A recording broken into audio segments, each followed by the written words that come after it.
More conversation, more talk, more right after this. Go for gold, Terra Gold Cube, the amazing seasoning cube. So when you're cooking your delicious meals, don't compromise. Go for gold. Rich, consistent taste for cooking mouth-watering soups, stews, and jollof. Choose wisely. Choose Gold. Terra Gold Seasoning Cube. 1 cube. Endless possibilities. Terra Gold. Say hello, Lagos. Hello, Port Harcourt. Hello, Abuja. This is Kids FM, the family fun radio. Kids FM is packed with exciting drama, engaging games, inspiring stories, great music, and the kind of conversations that bring families even closer. From sunrise to sunset, we've got something special for everyone in the family. Kids FM is fun for children, cool for teens, and just perfect for parents. It's more than radio. It's packed with educational content such as language shows, quizzes, storytelling, fun, and many more. It's a family experience you can count on every single day. So, wherever you are, Lagos, Port Harcourt, Abuja, or anywhere around the world, you can tune in live on 101.7 Kids FM or stream online at kidsfm.ng. Don't forget to follow us on Instagram at kids.fm.ng for all the fun updates, giveaways, and behind-the-scene moments. Kids FM, let's play!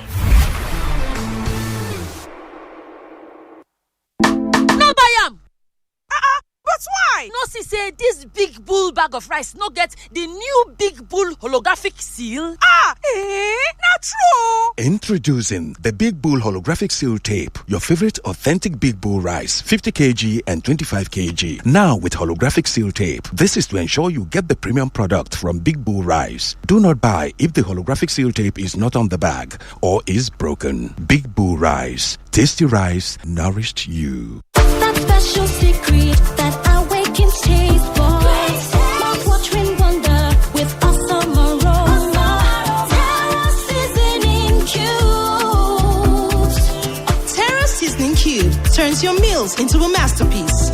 Unwrap joy, unleash taste. Hey, come cook with Terra Cubes. Come cook with Terra.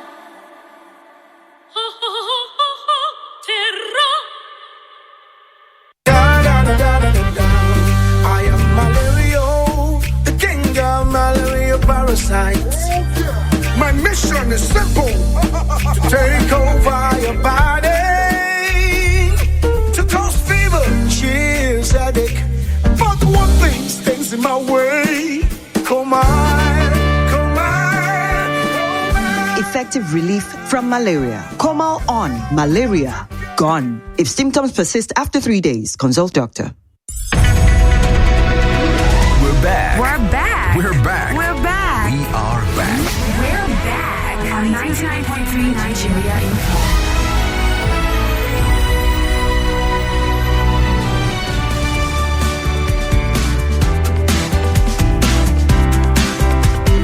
Okay, Lagos, we need to take our awesomeness away from the studio because Borderlines comes up in a bit. But I want to say thank you to Femi Abong Daniels, Yvonne Haifo for doing the magic every single day of the week with these kids. And I know that you can't wait for Monday to come. Yeah, we go again on Monday and Tuesday. Those are the quarterfinals. That's right. It's going to get a lot more intense, I suspect. Yeah. And it keeps getting better and better. That it does. Yes. Lagos, enjoy your weekend.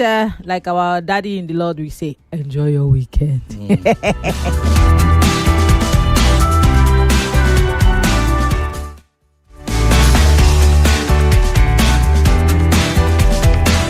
Experience a better way to stay connected. Listen, fellas and girls. Download the Nigeria Info mobile app on iOS and Google Play Store. Join the conversation and stay connected. Follow us on Twitter, Facebook, Instagram, and YouTube. The conversation is just a click away. 99.3 Nigeria Info. Let's talk.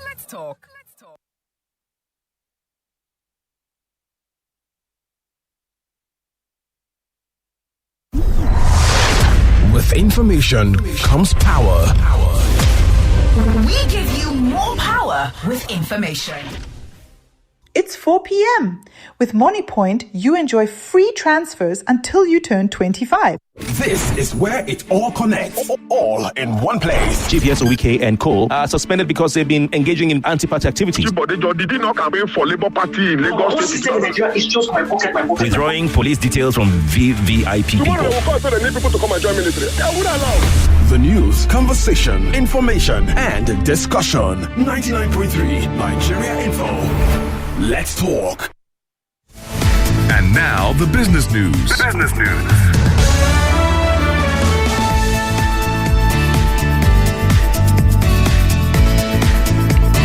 99.3 Nigeria Info. This is the business news. The Central Bank of Nigeria has directed banks and other financial institutions to withdraw any adverts that violate consumer protection or fair marketing rules. In a circular signed by Olubunmi Ayodele, the CBN said a recent review uncovered misleading adverts, poor disclosures, and exaggerated claims. Institutions must now notify the CBN before releasing any advert and submit details of content, target audience, and internal approvals. The Apex Bank also banned promotional incentives like lotteries and prize draws. Banks have 30 days to file a compliance attestation, while a full industry review begins in January 2026 with sanctions for defaulters. Nigeria's company income tax revenue surged by 38% to 4.76 trillion naira in the first half of 2025. According to the National Bureau of Statistics, the strong growth was largely driven by the financial and insurance sector, which contributed over 44% of the total revenue. The data indicates significant strengthening of the nation's corporate tax base, with second quarter collections alone hitting 2.78 trillion naira. And finally, the Lagos State Governor Babajide Sanwo-Olu has unveiled the Lagos Green Line Railway at the Africa Investment Forum in Rabat, Morocco, marking a major expansion of the city's transport network. The 70-kilometer electric rail will run from Marina to the Lekki Free Trade Zone, easing congestion and boosting growth along the Lekki-Ekpe corridor. Sanwo-Olu praised strong international interest, saying it reflects growing confidence in Lagos's future and sustainable transport plans. And that's all for now. It's time for Borderlines right here at 99.3 Nigeria Info. I am Yvonne Ohaifo. Thank you for your time, Lagos.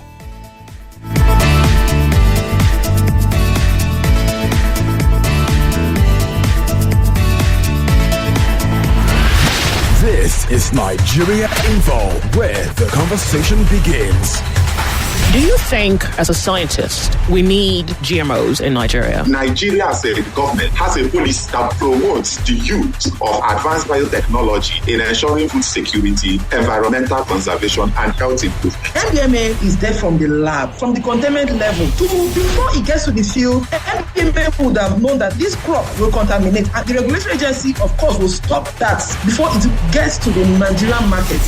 Sylvia Musna, I'm sure you've seen that video, you've heard what she said. Is it satisfying what the AFN said? You know, there is room for corruption in any aspect, in any sector. We are in a country where the worst of us rule the best of us. Nigeria as a country is not ready for anything development, but Nigeria is what ready do you for everything destruction. Why? What do you mean by that? Stay with us on 99.3 Nigeria Info.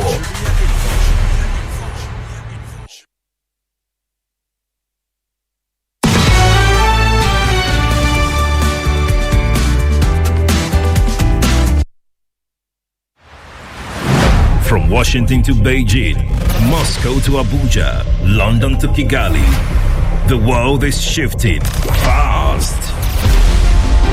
Elections are shaping destinies, wars are redrawing borders, economies are rising and falling, and global alliances are being tested like never before. But what does it all mean for you? With a new administration and a new president in the White House trying to put an end to the war. I didn't know the historical context, what the state of Israel means for them. Join the fearless Ireti Bakare-Yusuf on Borderlines every Friday at 4 p.m. on Nigeria Info 99.3. As she dissects the biggest global events and their impact on world peace. Those who are not familiar with Israel or the war itself would not know much about the group breaking the silence. No spin, no propaganda, just deep insights and fearless conversations. on the geopolitics shaping our world. People who will call and start telling you about the Bible prophecy about America and everything. See, America is not in the Bible. There's some people who, yes, they share the ideology of, yes, we and these people, we are equal, but they can't speak up. Borderlines on Nigeria Info every Friday at 4 p.m. The world is changing. Don't just watch, understand it. Nigeria Info. Let's talk. With all the stories that make the news, The headlines, the caption, the breaking news, details of the stories. let's talk about these and more on 99.3. On 99.3 Nigeria Info. Let's talk.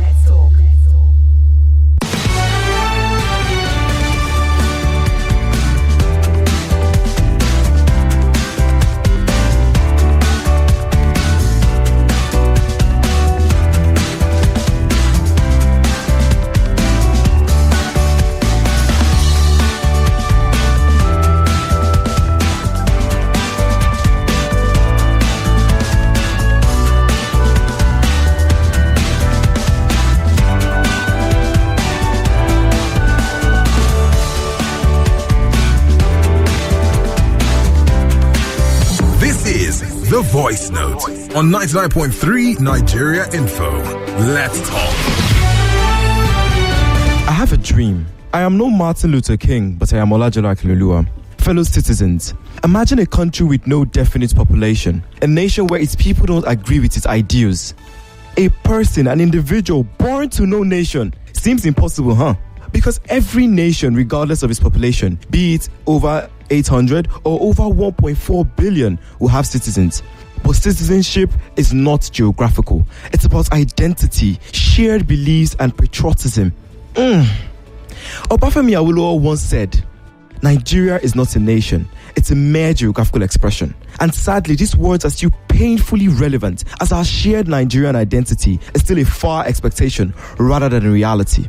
Awolowo's words were a call to action, to build and create Nigerians, true Nigerians, that will be committed to the purpose of creating the nation we all deserve. Decades later, the same thing. This call is still unmet. The scars of the Civil War wounded us deeply and we've still never healed. And although we may have come together to create a country in 1960, the wars that followed it tore apart the fragile unity our independence was supposed to build. And you see, these wars, political, ethnical, social, have wounded us deeply and created a legacy that continues to haunt us. It's not even just about the war itself. It's about how bad governance, corruption, and the failure to meet the promises of unity have intensified our division as a country. Bad governance has continued to intensify and reinforce religious and tribalistic divisions. Instead of with all the stories that make the news, The headlines, the caption, the breaking news, details of the stories. let's talk about these and more on 99.3. On 99.3 Nigeria Info. Let's talk.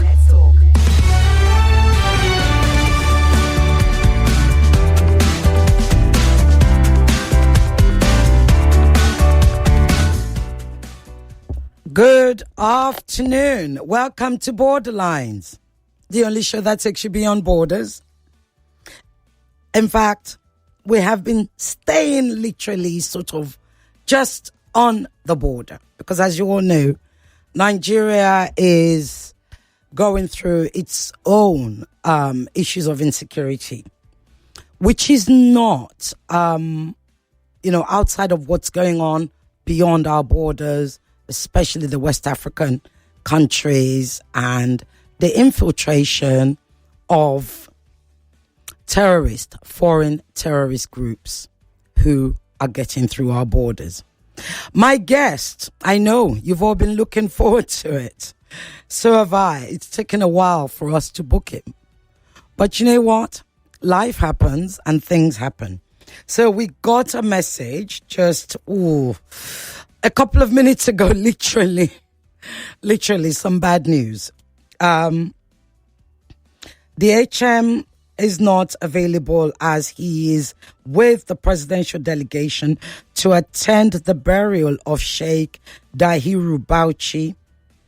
I regret the huge inconvenience and suggest we postpone to a time more convenient to the Honorable Minister and the productive team. production team. We're hoping we get him back next week. He will be on this show.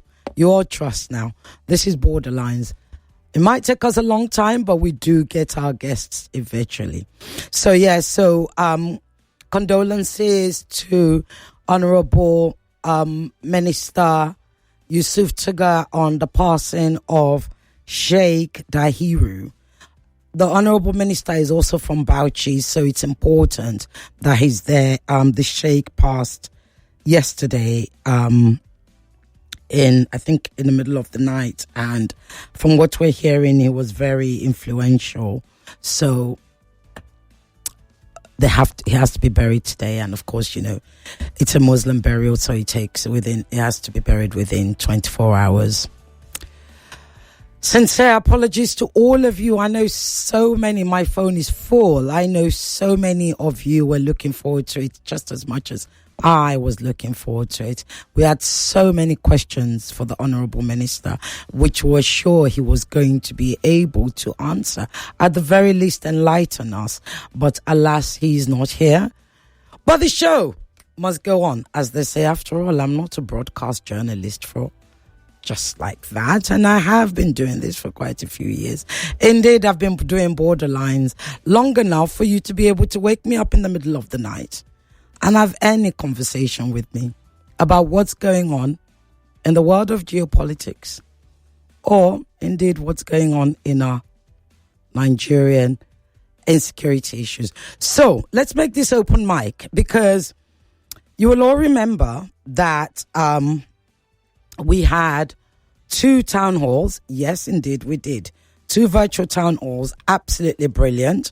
People loved them. They were insightful. They were educating. They created a lot of awareness. We got data. We got from the religious angle. We got the emotive angle. Indeed, we had the intellectual, academic angle. We even had the diplomatic angle. But we weren't able to answer all of your calls. So I know you all have questions. So I'm going to make this an open mic. Let me tell you, I was on foreign, where is it? I was on SABC. I was on a debate on SABC, that's South African, their national TV station in South Africa. This week, it was a debate to discuss what's going on in Nigeria. And one of the points that I feel that we're not talking about, which I did mention, is the Pan-African angle. If you all remember, Niger immediately said they were closing their borders. Soon as President Trump announced that Nigeria was now designated Nigeria as a country of particular concern, which I think happened around the sort of 3rd of November. That should concern us all. The fact that we are now pretty much on our own. President Trump also accused Nigeria of Christians' genocide. Why am I mentioning that? Because the same President Trump accused South Africa of white genocide. You see, when he accused South Africa, African countries were quiet. African leaders kept quiet. I didn't hear a word from ECOWAS. If you did, you please call in. I didn't hear a word from African Union to defend South Africa. South Africans rose up and defended their country. They pushed back on the narrative. Now, it's the turn of Nigeria. Our president is no longer friends, if I may put it like that, with our neighboring countries. So you've got Burkina Faso, you've got Niger, Mali. They're all now out of the ECOWAS. And to make things crazier, this week we saw a coup in Guinea-Bissau. There's a lot for us to be concerned about regarding insecurity in our neighboring countries. Indeed, there's a lot for us to be concerned about, because when your neighbor is not safe, that means you're not safe. We should be even more concerned because we seem to be on our own. What is the message there? I'd like us to talk about that. So I've given you a sort of plethora, different points that you can pick on. That's how I'm going to give you a point. Michael, perhaps it's something that you heard during the town hall that you wanted to discuss that you weren't able to discuss then. I think I have. You seem to be sending me messages on WhatsApp. Let me read out the number 0201-277-0993 or 0201-465-7190. Or you can also send a message to the WhatsApp, which is 0809-597-5805. Who is sending me a message? Alfred from Suleja is saying it's a leadership issue. They're too selfish. They don't care about the people, just about the votes. Well, what do you think? Perhaps Alfred Akafred, I think Akafred is the name, is right. Let's talk. Call me. Let me have your thoughts. Because we do have a guest that's joining at 5 o'clock. So it'll be too late for us to have this open house at that time. It's I'm getting messages. People are very disappointed that the minister is not with us, but we can still have a show, can't we? We can. So call me. You guys don't want to talk anymore? You don't want to talk because the minister is not here? Let's talk. Let's talk about geopolitical issues. One of the things that, before your calls come in, and I'll be expecting your calls, is hello.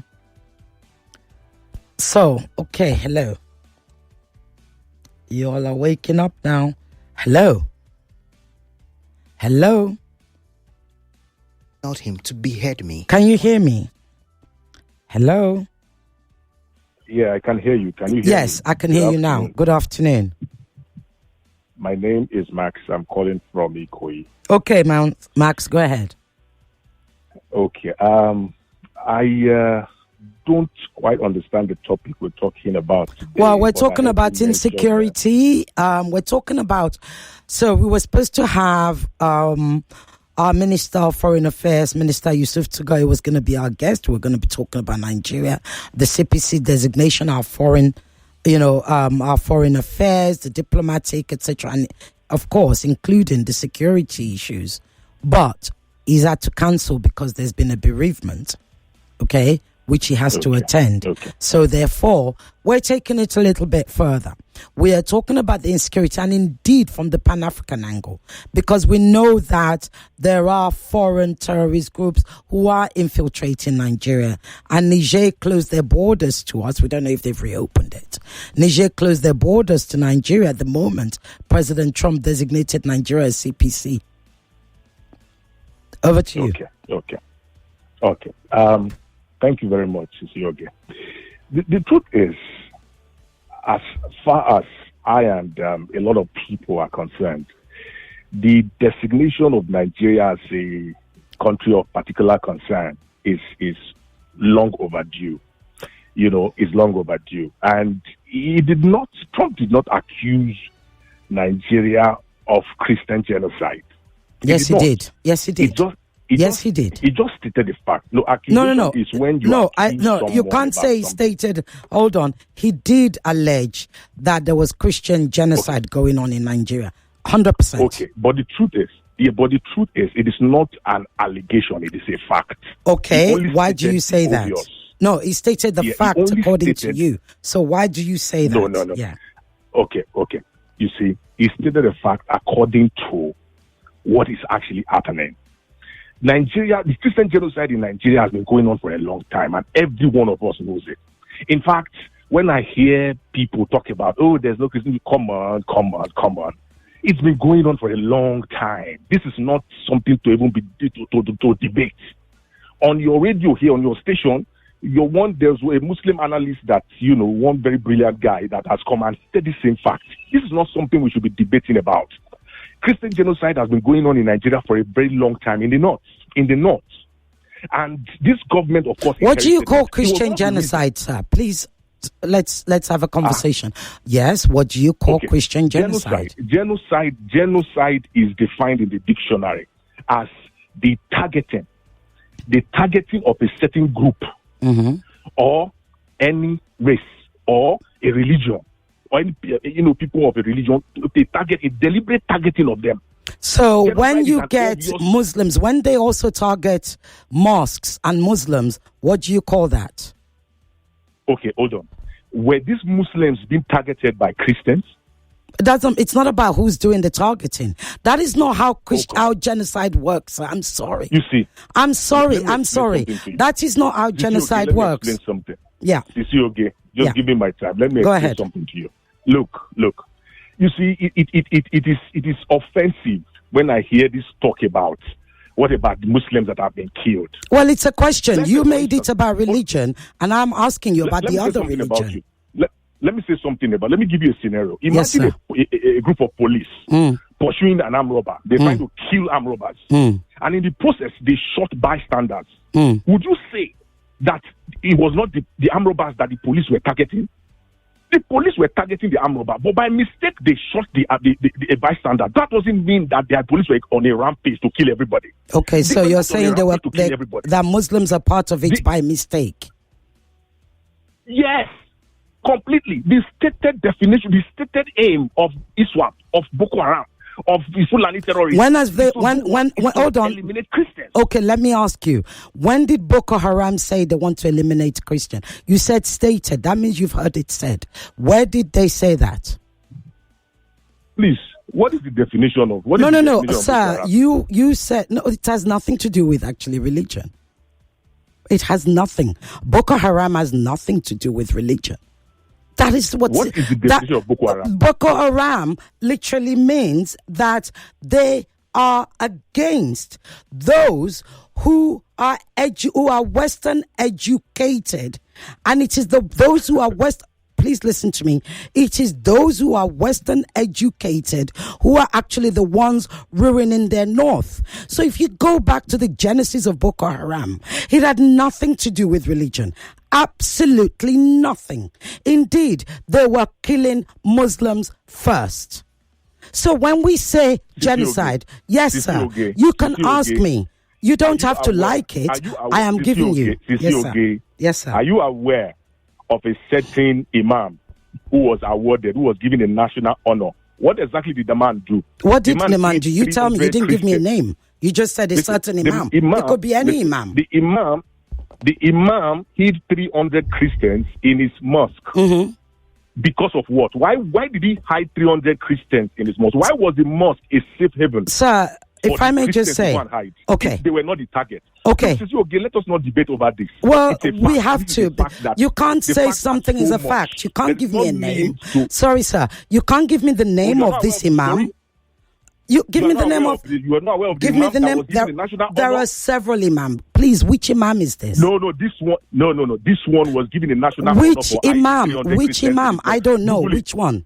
Well, I wish you could tell us. Google it. You will see it right there in front of you. Google it. The imam that was awarded a national honor for hiding 300 Christians in his mosque. And what was going on in which area, by the way? In the north. Yeah, but where is the north? The north is not one north. Where in the north? In any case, Isioge, I just called to tell you. Thank you, that sir. Trump was not wrong. Okay. Trump was not wrong. Okay. Thank you. He rightfully accused Nigeria of what is going on in Nigeria, and it was us. It was we. It has been a long-term effort to get America involved, to get the West involved. Long-term effort by whom? Long-term effort by whom? I'm just asking. Sorry, you're speaking in broad tones. I just want to know. When you say it's been a long-term effort by whom? By the Nigerian government? By those concerned, by Christians being killed, by people who care about Christians. I personally have taken the matter up before. I have written personally on this matter over 6 years ago to the American government about Christians being killed. Okay. My cousin who was traveling to whatever was picked out of a bus. These Fulani people, they gathered, they after they stopped the bus, they asked all the Christians to come out. And all the Muslims, who identify as Muslims, and they shot the Christians on the head. Because okay, it was then, this is about 6 years ago, it was then, in fact, let us not talk about what is clear. No, let's talk about it. I'm listening to you, sir. My deepest condolences. I'm listening to you. Every reasonable Nigerian knows that there is a Christian genocide in the north. It does not mean that Muslims are also not being killed. Moderate Muslims, I have Muslim friends. What is a moderate Muslim, sir? They too are concerned. But what is a moderate Muslim? Moderate Muslims are those who believe that you don't have to kill people to force them into your religion. And what is a moderate Christian? And what is a moderate Christian? I don't think there's any Christian extremist. Have you seen a Christian extremist before? I rest my case. Thank you, sir. Christian extremist. Thank you, sir. Thank you. Hello. Hello, good afternoon. Good afternoon. Now, just to speak upon, my name is Uche. Go ahead, Uche. Yeah, just to speak on, based on what this other caller said.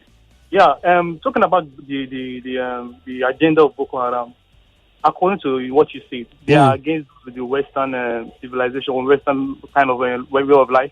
They don't want it in their own part of young people. So, who are the majority of people that imitate this Western kind of life? Is majority Christian. There are very few Muslims that actually imitate. Go to the north. Sorry, say that again. There's very few Muslims who are what? There are very few Muslims who actually will I say accept the Western kind of life. So what is the Western kind of life? You are the one who said it. I said education. Please listen to me.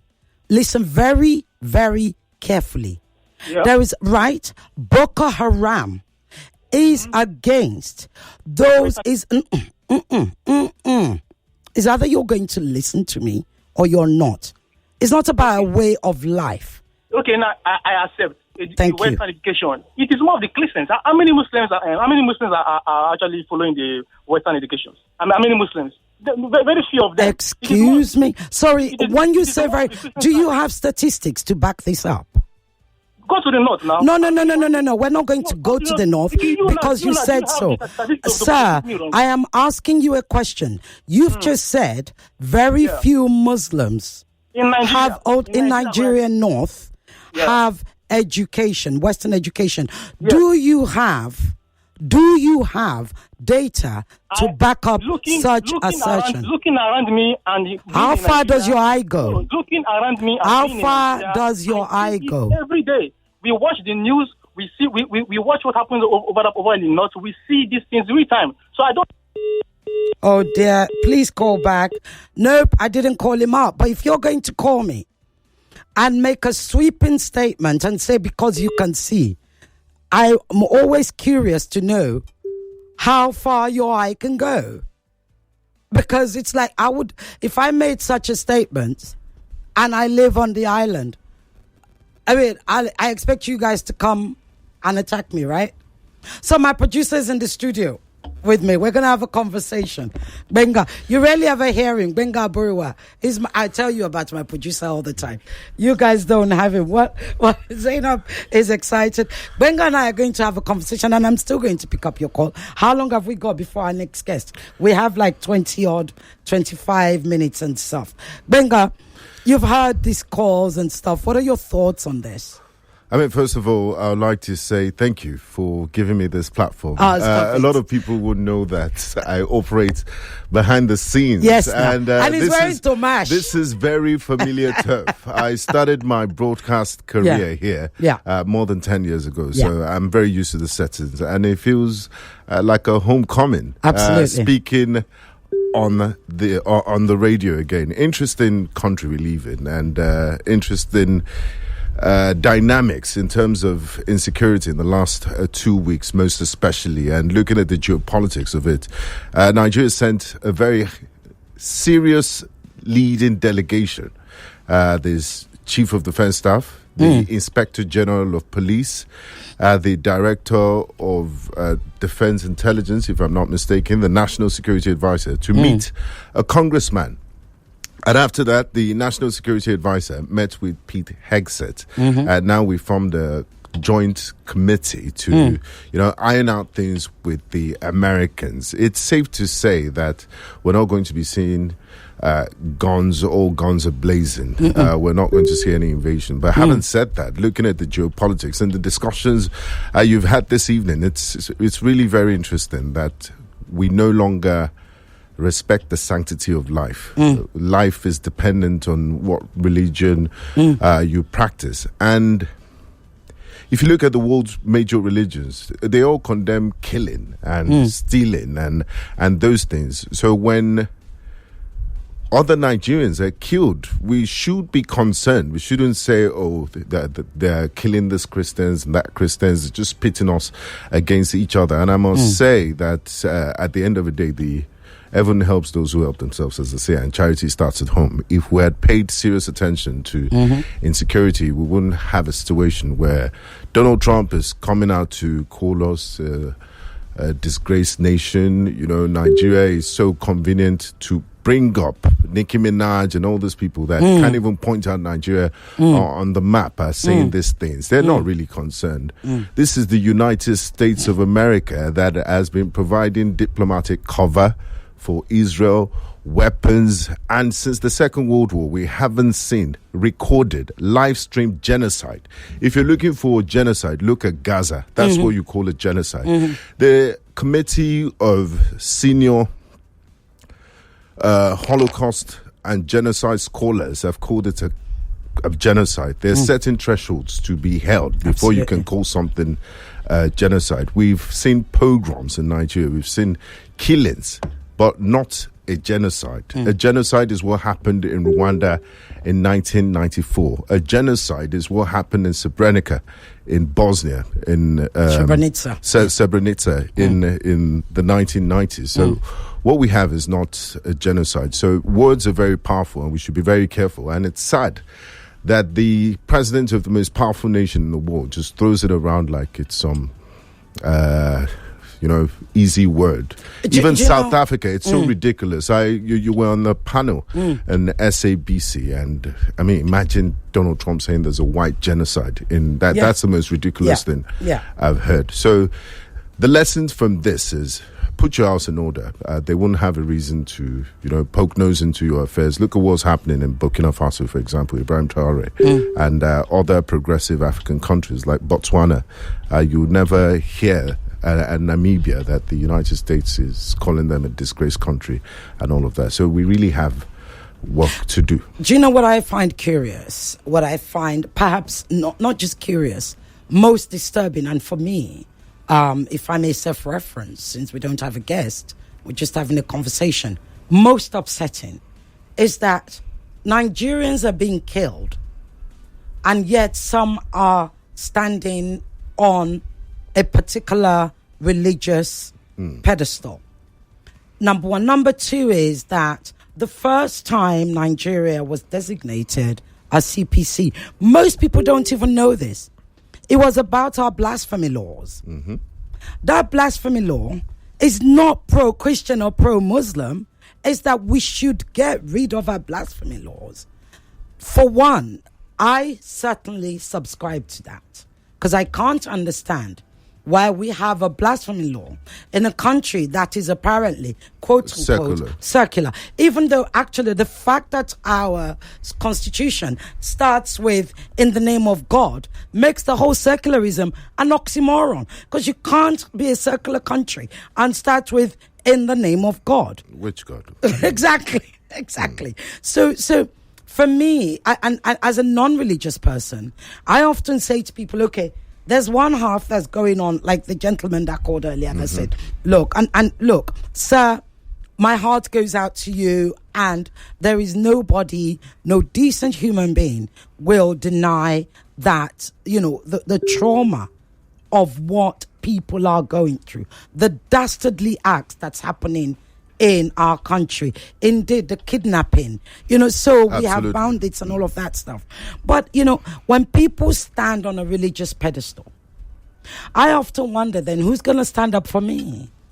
Because I don't have a religion, right? So does that mean I don't matter? Benga, in all the months we've been working together, do I even know your religion? Not at all. Exactly. Because I couldn't care less. What I care about is that you are you. You are Nigerian. You do great work. You make me even better. And you have a wonderful character. Right? So I'm going to come back to your calls because we don't have much time. You people should have been calling earlier. Akuku gave you time. Let's do 1 minute per. So that's kind of the thing that I find in all of this. President Trump is known. I mean, the same man that woke up this morning, was it yesterday, that said he's going to ban visas for third world countries. Yeah. The man is known for making thoughtless statements. They're saying South Africa is not going to get an invitation to the G20 next year. Every other week there's something. There's something every day. And that's the person that Christians are put. Look at all his scandals. Yeah. I mean, he should. Anyway, he has no qualities that I admire as a person. A president that misuses the oxygen that is bestowed onto him by coming out with methane on the other side, where I can't mention on radio. I mean, it's literally shocking when I hear that. And like I said, as somebody who doesn't have a religion, I would like somebody to call and tell me who is going to speak up. I mean, you think borderline listeners should have some, I mean, this is not disrespectful, knowledge, some level of introspection and knowledge and exposure, looking at the track record. Absolutely. Name one country. Benga Akinagbe was here last week, and he said, name one country that the United States government has gone into and that emerged better for it. Just one. We have all day. Just name one. So seeing their track record, seeing how things work, knowing how sensitive this matter is and how Nigeria is ethnically and religiously polarized. You think you have foreign bombs and it won't make the issues worse. I mean, is it making it worse now? You think people are even saying it's exacerbating. And you think that's the best solution? Or you think American soldiers are the best in the world? No human rights violations and all of that. You need to dust up your history books and read. Okay, before I come to your calls, let me quickly read out some messages which I have in front of me. Say, good evening, Cecile Gay. On the mic issue, on the open mic issue, coup d'etat in Guinea-Bissau and Niger Republic's border closure. The coups and border tensions are telling Nigerian government that it must urgently reinforce democracy, tackle corruption and insecurity, and rebuild trust with both its citizens and the neighbors, or risk being the next domino in West Africa's instability. If we fail to put our house in order, we might be in a serious mess. Thank you, Yomi. That's a very informed. I think that's a smart message. Right. Good evening, Silge. It is an established fact that the North is behind the South when it comes to education. So that still doesn't qualify what my previous. Yeah, you don't generalize. Yeah. What my did you know? Oh, I've forgotten her name now. There was a woman who started the first newspaper in the North. Like, you don't hear about that. I've forgotten the name. Her name will come to me, and I'll tell you who she is. When it comes to education, the South has over time invested more in Western education than the North. The North has just sent most of their children to the mosques or Quranic schools to learn the Quran. Well, do you realize that learning the Quran means that you can read and write and write? Like, literally, it's like saying those who go to, what's the school that people want to become popes, what you call them, Catholic bishops go to, the seminary. That those who go to seminaries, they're able to read the Bible, that they're not educated. We've got to do better. Try again. And then I'm coming to your calls when I read this. What have I got here? Oops, hold on. This is Jaja. What is the origin of Western civilization? Western civilization is built around Judaism and Christianity, the second religion that Islam hates and hunts its followers to kill. This is a fact. Don't argue it. Well, it's not a fact, and I can argue it. Try me. Don't write to me and say don't argue it. That because you say it's a fact. I can argue it, Jaja. Right? I said this to say Boko Haram, which means war against Western slavery. No, it doesn't. That is a blatant lie. One other thing I find disturbing is I mean, we should respect the sanctity of all lives. Absolutely. Like I said, all life is important. It's when Muslims are caught in the crossfire, when the attacks are against Muslims. How dare you say that they only targeted moderate Muslims? I think it's very... it's false, and it's a very disturbing trend that I've seen, and we need to stop that. Thank you. The terrorists don't go around. The bombs don't ask, "Oh, are you a moderate Muslim or not? Are you an extremist?" It's terrorism. That's the definition of terrorism. And these terrorists do not represent a whole religion. They are fringe members that don't practice the true religion, because Islam does not teach you to go and kill your neighbors, and Christianity too. We remember Anders Breivik, Norwegian Christian mass murderer. He was influenced by a lot of religious texts. He killed over 70 people on the island of Utoya in Norway. No one said and painted the whole Christianity as a violent religion because it was influenced by that. I don't like to cherry pick and play this game. So look at which was it not Judeo-Christian in Europe that gassed 6 million Jews in the Second World War? Absolutely. Which people were responsible for the first and Second In fact, the World first War? crusade, the first religious crusade, were Christian crusaders. So we've got to stop doing this. Iraq, on false claims of weapons of mass destruction, and we're honoring, they're going on book tours. There's really no justice in this world. Indeed, there isn't. Yeah. There isn't. Right, I'm going to give you can ask one question, just 1 minute each, because we don't have time. Zainab has already given me that eye. Ma, you're running out of time, she wants to tell me. Hello. Hello. Good evening, ma. Good evening. Very quickly, Mrs. Oboli, 1 minute. All right. Thank you for letting your guest wade in on today. He's not my guest, he's my producer. Oh, wow. That's Benga, my producer. My guest was supposed to be the minister. He's had to cancel. Yeah. All right.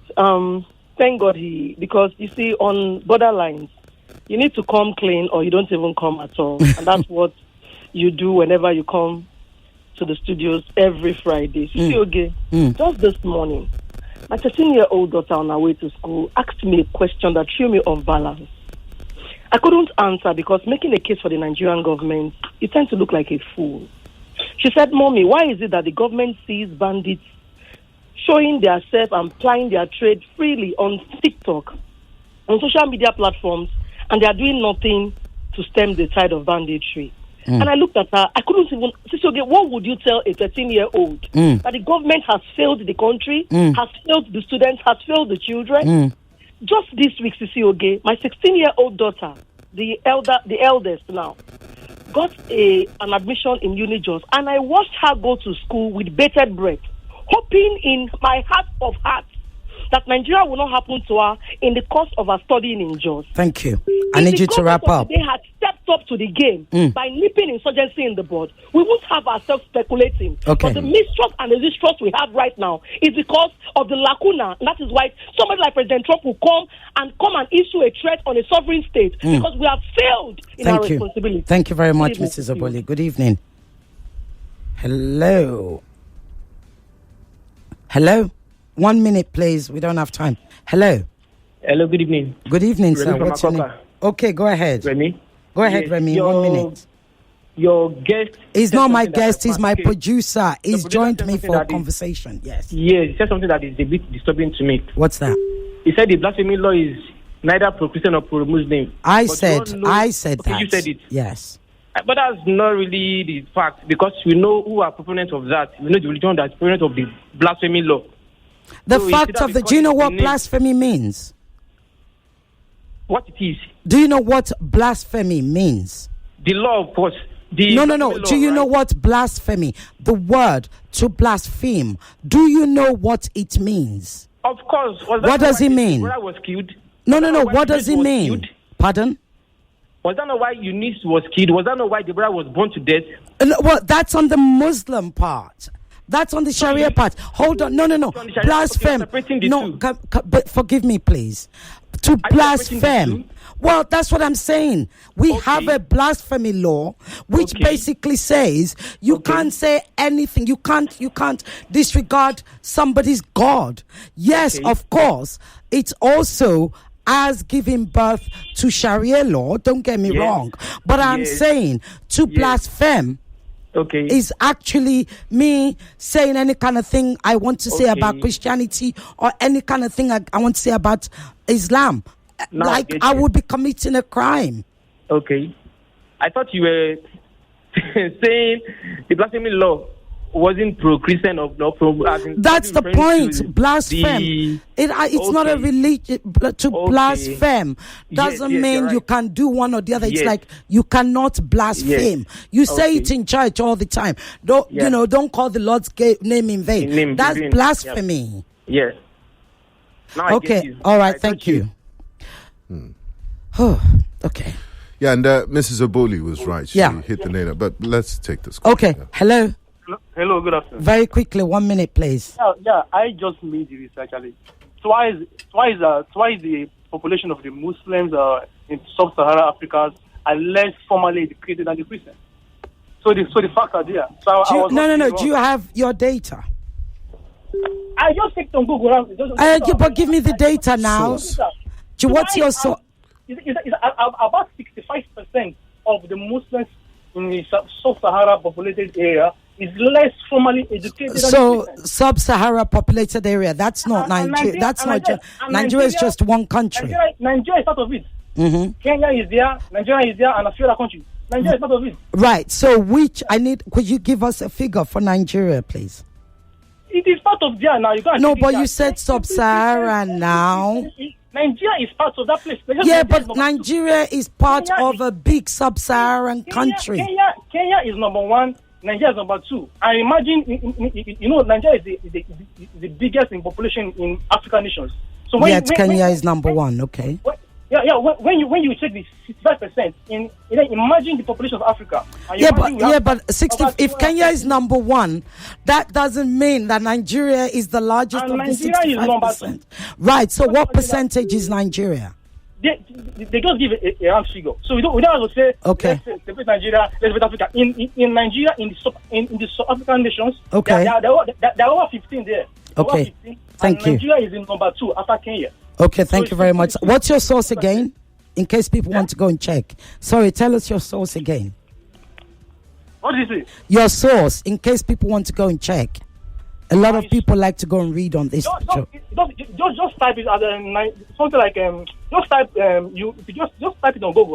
That's why I typed it and then came up. Once you type type it as the less formally educated Muslim or Christian in Nigeria to show you. Thank you. Okay, Benga, I'll come to you soon. Let me just answer these calls. Hello. Good evening, Good evening. Maduka, go ahead, First of all, I want to disagree a little bit. Boko Haram is an ideological group, Muslim ideological group, and their name is not Boko Haram. It's a Muslim name for them, and I can't call them. So that one. But Boko Haram is actually different from bandits. Yes, they are. Thank you. Yeah. Go ahead. Bandits are purely Fulani agenda. Bandits and whatever they are doing, purely Fulani agenda. But why do we have to, let me just ask you, Maduka, why do we ethnicize these things? Why? Why do we ethnicize it? Why do we say purely Fulani agenda? Because that's what it is. And when we call it by its name, we begin to solve it as a problem. There's no need running away from it. Are you talking about herdsmen? Are you talking about the herdsmen? The people who attack the people that attack the herdsmen are not herdsmen. They report to some kind of militia. They come and revenge. Again, let me say this. When, just like you said, you are not religious, if you are complaining of persecution and nobody is listening to you, you're not feeling you are part of the system anymore. As a good father, the federal government and whoever is at the helm at any point in time should be able to listen to the people. Yes, all Nigerians. Do you mean all Nigerians? Do you mean all Nigerians? Yes, there are minorities in the north, minorities who are Christians, and they cry for persecution. Nobody listens to them. There are when the Christians were attacked in Benue, they went to Buhari. He told them go back and live with your neighbors, and they went back disappointed. This is a father. Okay, I need you to wrap up, sir. Yeah, because of time. Yes. Unless our leaders call everything by its name instead of going around, skating around, we won't be able to continue to. If we had tackled this problem earlier, we won't be in this situation. Thank you very much, sir. But we left it because we want to political correct, and that's what brought us here. Thank you. Thank you very much, sir. Right, let me just read out some stats, facts, like they try to say facts. There are 13 Muslim majority states in the country. 13. There are 15 Christian majority states in this country.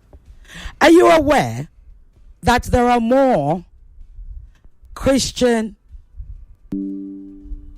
governors than there are Muslim governors? So when people say these things, so you have places like Adamawa, which is mixed, right? Which is mixed, and then you have kind of Taraba, which is kind of plurality, more sort of Christian leaning. Plateau State too. And Taraba, right? You have, let me just even throw this at you, Binga. What would you think Lagos is, religious-wise? Christian. Lagos is more Muslim. Lagos, yeah, most people are shocked. You know why? Our three largest local authorities, what do you call them? LGA. Yes. I can still use the British term. LGAs are Muslim dominated. So you have Alimosho, Kosofe, and Mushin. They're the largest, which is what drives our religious demography. But you see, I didn't know that as well till this research was done. Statistics. So when people say, because I see, my eye can saw. And then, Go ahead, Benga. You say there's a genocide, Christian genocide, we're not disputing the fact that there have been attacks against Christians and Christians have died. We have a security problem in Nigeria, and that was what Mrs. Oboli was saying. If we've dealt decisively with it, this sort of embarrassment would not have happened. Having said that, if you go to Muslim states every Sunday, churches are not closed. Let's go to Kano, for example, the largest city in northern Nigeria. Go to the Sabongari area. Yeah. You would see hordes, massive Christians. If they were persecuted, they would have made their way to the south. No one is going to do business in the north. They wouldn't even spend the next week there. But even in the midst of all of this, they're still there. No one is harassing them from going about their day-to-day duties. So I don't understand where this, manufactured outrage is coming from. We should be outraged, at the government for not dealing with insecurity, for not protecting all Nigerians, regardless of religious creed. For not protecting us. You know, we one of the other things is that we talk about IDP camps. When we talk about IDPs, we tend to talk about Benue, Plateau. And the stats is that 40-something villages have been, how should I say, emptied, displaced in Benue. Does anybody know how many villages have been displaced in Zamfara? Over 400. Over 400.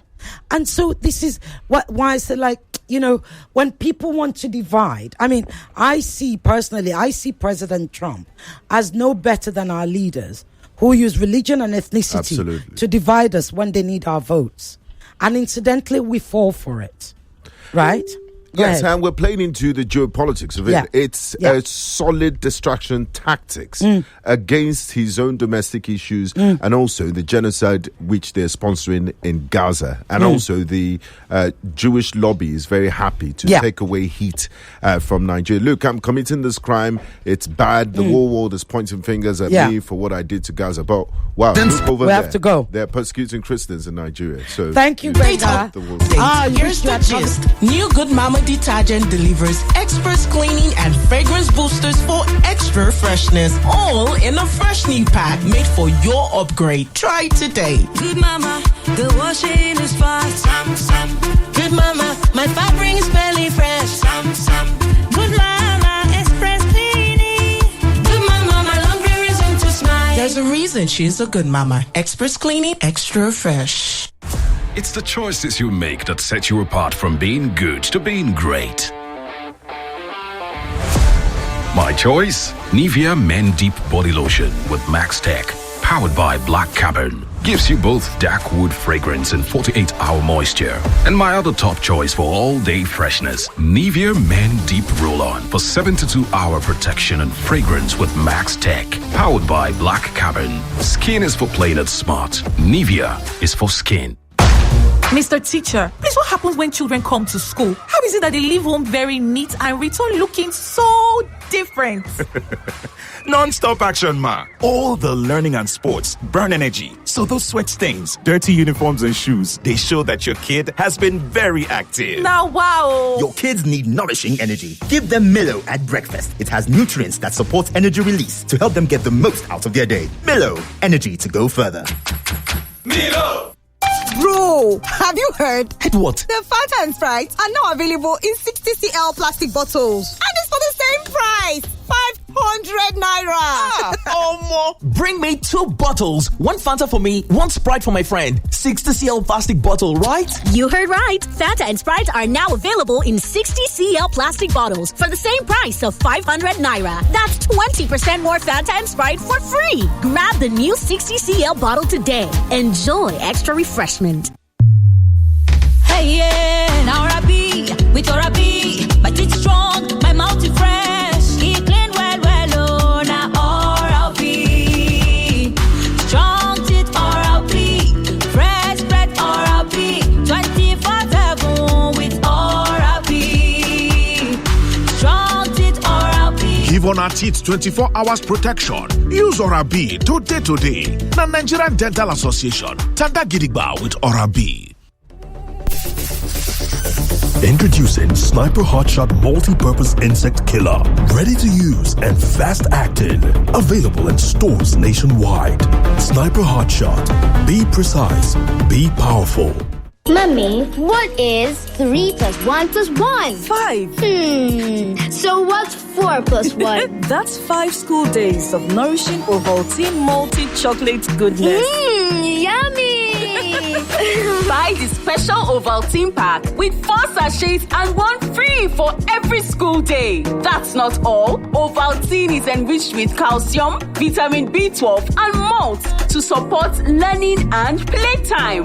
Ovaltine, smart choice for smart kids. It's the Indomie Eat and Win promo. The more you eat, the more you win. How to win? Buy the Indomie Eat and Win promo pack. Find the promo code inside. Visit indomie.ng/eat and win. Enter your promo code and start earning points fast for a chance to win exciting gifts and 1 million naira cash every week for a lucky winner. So hurry now, eat and win. Let the winning begin. Visit indomie.ng/eat and win for more details. Terms and conditions apply. Across Nigeria, the family is arriving, ready for AFCON. The stirrs are shaking. Everyone is fighting for the best seat. All of you keep quiet, Joe. The match is about to start. Welcome to the Africa Cup of Nations, Morocco 2025. The family meets. Enjoy AFCON live on Supersport from the 21st of December to the 18th of January. Reconnect or get DSTV for a new lower price of 7,900 naira. I am the chef of life with Mr. Chef. Niger vibe, Mr. Chef, two finger crush. I am the chef of life with Mr. Chef. I am the chef of life with Mr. Chef. Mr. Chef, taste home, taste culture. Chef of life. Welcome back to your number one talk. This is where it all connects. All in one place. GVS Owike and Co. are suspended because they've been engaging in anti-party activities. Did he not campaign for Labour Party in Lagos State? It's just my pocket. Withdrawing police details from VVIP people. Tomorrow I will call need people to come and join military. I would allow. The news, conversation, information, and discussion. 99.3 Nigeria Info. Let's talk. 99.3 Nigeria Info. Let's talk. With all the stories that make the news, The headlines, the caption, the breaking news, details of the stories. let's talk about these and more on 99.3. On 99.3 Nigeria Info. Let's talk. It's 5:00. The headline news on 99.3 Nigeria Info. Senate insists no ransom paid in Kebbi and Niger kidnappings, while Bishop says 265 students, teachers still missing after Niger school attack. Federal government moves to speed up arbitration, cut court delays as advocate warns on safe abortions. Now a major crisis in Lagos. Nigeria unveils ECOWAS biometric ID card to boost regional security, while EFCC invites ex-AGF Malami for questioning. Police disown viral memo on withdrawal of VIP security aids. Federal government warns of brief flight disruptions during Abuja air show. Abure faction reaffirms Labour Party national officers, and Trump drops World AIDS Day observance as Lagos flags rising HIV gaps. That's all for now. It's back to Borderlines with Ireti Bakare-Yusuf, right here at 99.3 Nigeria Info. I am Yvonne Ochaifel. Thank you for your time.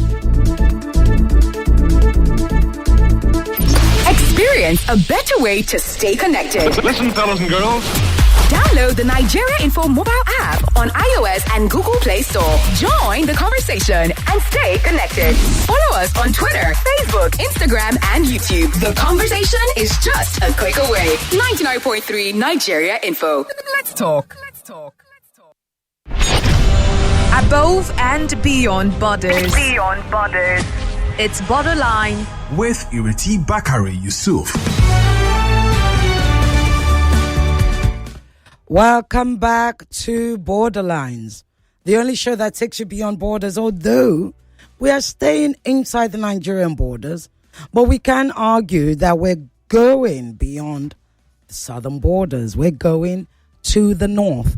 As you all know, my previous guest had cancelled, the Minister of Foreign Affairs, and hopefully he will be with us next week. However, given the conversation that we had on open mic, you could say we had knew this was going to happen, but we didn't actually. What we do on this show is to educate everybody as much as possible. But more importantly, we give everybody a voice, because understanding each other is the beginning of betterness, is the beginning of good neighborly, is beginning of actually feeding the ignorance, and ignorance that perpetuates across this country.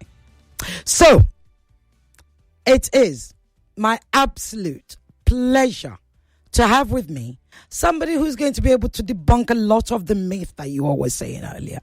I should have told her to join. She probably would have been laughing her head off when she heard some of you say, that cannot read. This one, that one. Her name. She's laughing already. Aisha Paria, who is going to be able to wake us up to the reality of being a northerner. The reality of having terror, banditry, chronic poverty, forced displacement, and the heartbreaking tragedy of over 10 million out-of-school children. Yeah. Aisha is going to be able to educate us. Welcome, Aisha. Welcome to Borderlines. Thank you. I'm happy to be here. I should have said to you to listen to the show earlier if I'd known we were going to be on open mic, because honestly, one of the things that was said, and I'd like you to even get that out of the way, is this perception, presumption, assumption, and a mindset, an existing mindset, that because Muslims go to Islamic school, they are uneducated. I did have somebody write in who said, being able to read Arabic means you're educated, but I couldn't read that message. I'd like you're a Muslim, I can see you covering your head. I presume you're a practicing Muslim. Please go ahead and answer that question. Just, talk to us about that perception and mindset. Well, the thing is, when it comes to Nigeria, obviously everybody, or let's say other countries outside of Africa, use their actual languages to, do physics and do their science and do their arts, And it's only in Africa where we feel like just because a person is using their language means that they're uneducated. However, in Nigeria in particular, the bias is kind of true, right? I mean, it might not be true for other countries, but in Nigeria, it is kind of true. Because the people that speak Hausa in Nigeria and don't speak English are kind of not very educated. And yes, I know that Arabic is a language that is also very advanced, but you'll find that most of the people here that speak Arabic are less than 1% of the northern population, right? So maybe to 0 point something. So how many people even speak Arabic fluently in Nigeria to start with? Like, I don't even think that is a discussion, because how many people are even speaking the Arabic in the north? It's maybe just the people that are actually teaching others, but not necessarily the students. So I don't even think it's a conversation, because maybe we can count 1,000 people in the entire country that speak Arabic fluently. So it's not even a conversation to have. Now, if we say Hausa, it's a different situation. But the problem with Hausa that I have noticed, even lately, I was having a conversation with someone. There was a trend that was happening online. I even watched a video earlier today. And the trend is that if you speak Hausa, you're not going to be able to speak Hausa without putting English inside of the Hausa. Like, there are so many other languages that when they speak, everybody speaks it fluently. But when it comes to Hausa, there has to be English inside. Just like an hour ago, I was watching one person, and these are people that are living in the West, but are Hausa people. So you would expect that, yes, nobody can. Like, even as I sit here, I can't speak Hausa fluently without putting English inside.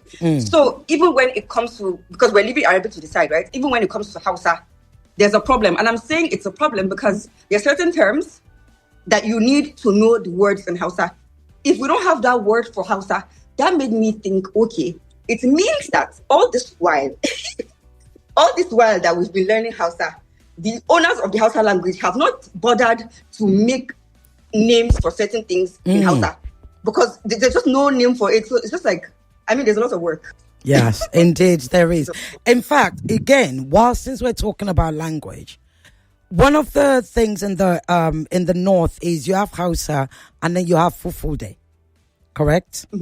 Now, how do we note the difference? Because I can tell you, if I'm a self-reference, I would not know the difference. Yet, we often hear, you hear people say, Fulani herdsmen. How do you know? And given that you have Hausa, you have Fulfulde, and people tend to perhaps speak them interchangeably. Educate us on that. It's not only Hausa and Fulfulde, though. It's Hausa and a lot of other languages. Most people that speak Hausa are not actually Hausa. Personally, I am also Fulani, but I speak Hausa just because Hausa is widely known. But when it comes to knowing the difference between the Hausa and the Fulani, in the past, maybe it would have been easier because the Fulani used to have this certain look. But now there's no certain look for Fulani. Like, you can find light-skinned people, dark-skinned people, people with slim nose, people with large nose. Like, it's all over. So I don't think that there's a way to know the difference. There isn't much, because sometimes the people that you think are even the Fulani are not even Fulani, only because now within the Hausa community, there's a lot of intermarriages with like people from Niger, and they're very light skinned. So sometimes you can think that, okay, maybe these are the Fulanis, but no, really. So I don't think there's a way to know the difference. I think it's just maybe if you hear the person speaking the language. But even within the Fulani, there are actually different types of Fulani. Exactly. Exactly. That's the other thing. Everybody thinks Fulanis are one. Yes. Yes. Oh, no. There's a lot. I actually used to think Fulani was one because I'm from Yola. So I used to think that Adamawa is only the Fulani. Like, I literally didn't, which is crazy. But I literally did not know that there were other Fulanis until a few years ago. And apparently there's Fulani in Gombe, in Bauchi, in Katsina, in yes. So there are so many Fulanis. But then even outside of Nigeria, there are Fulanis in, Mali, Niger, Cameroon, So they're different types of Fulanis, and even the dialect is not the same. Yes, indeed. You said you're Fulani, and which is interesting because often, I'm sure you hear it every second. The Fulanis. Yeah. Those who can't be bothered to say husband, they just say these Fulanis. It's always these Fulanis. Okay, so, how does that make you feel as a Fulani person? It makes me feel bad, but at the same time, I think people just need to differentiate the Fulanis there's the nomadic Fulanis and there's Fulanis that left the nomadic lifestyle and moved into town. So I'm guessing that maybe my grandparents left the nomadic lifestyle and moved into, cities.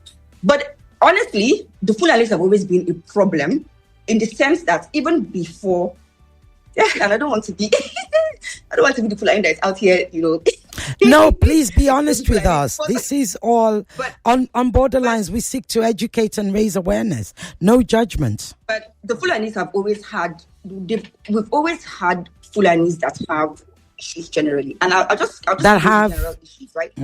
Issues generally, right? Even outside of, let's say, the herdsmen. So things like maybe not marrying outside the tribe, like all of those intertribal, superiority stuff, and then just being very nomadic to the point that you reject any kind of, because the Fulanis don't like to read, they don't like, especially the nomadic ones, and they're still the same.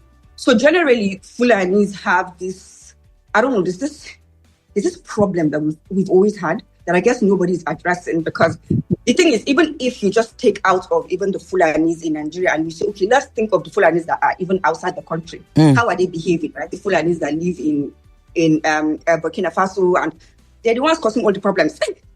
Oh, the ones living in outside of Nigeria. Yes. Okay. A lot of them, I don't know, if you just Google it and you see they're fighting in Burkina Faso, they're fighting in a lot of places. So we have that problem. But the point I'm trying to make is that there's a distinction between those Fulanis and the Fulanis that are actually in town. So the nomadic Fulanis have issues, have always had issues. And the problem is they don't even want to learn, because I don't know what the problem is, but they've just always been like that. But then the Fulanis that are in town are completely different. Okay. So you can't really because the ones that have moved in, they've integrated, they've become, part of societies, forward moving societies, are completely different, have a different mindset.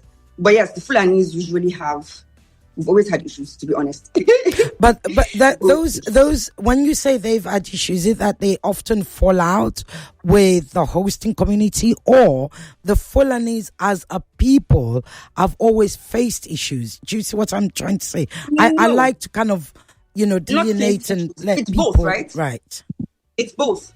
They face issues and they've had issues on their own as well, right? There's this saying that's as I said, the Fulanis having the whole, I don't know, complex of of feeling better.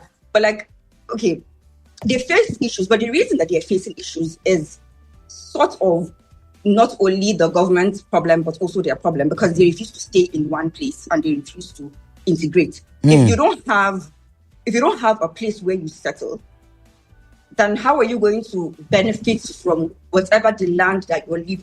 How are you going to benefit from the education, the health services, everything that the states that you're living in has to offer? So we don't even stay in one place. They move all over. Now, of course, there are benefits of that. Benefits such as knowing the terrain, because I don't think that there's any tribe in Nigeria today that knows the terrain of Nigeria like the Fulanis. There is nowhere that they don't know.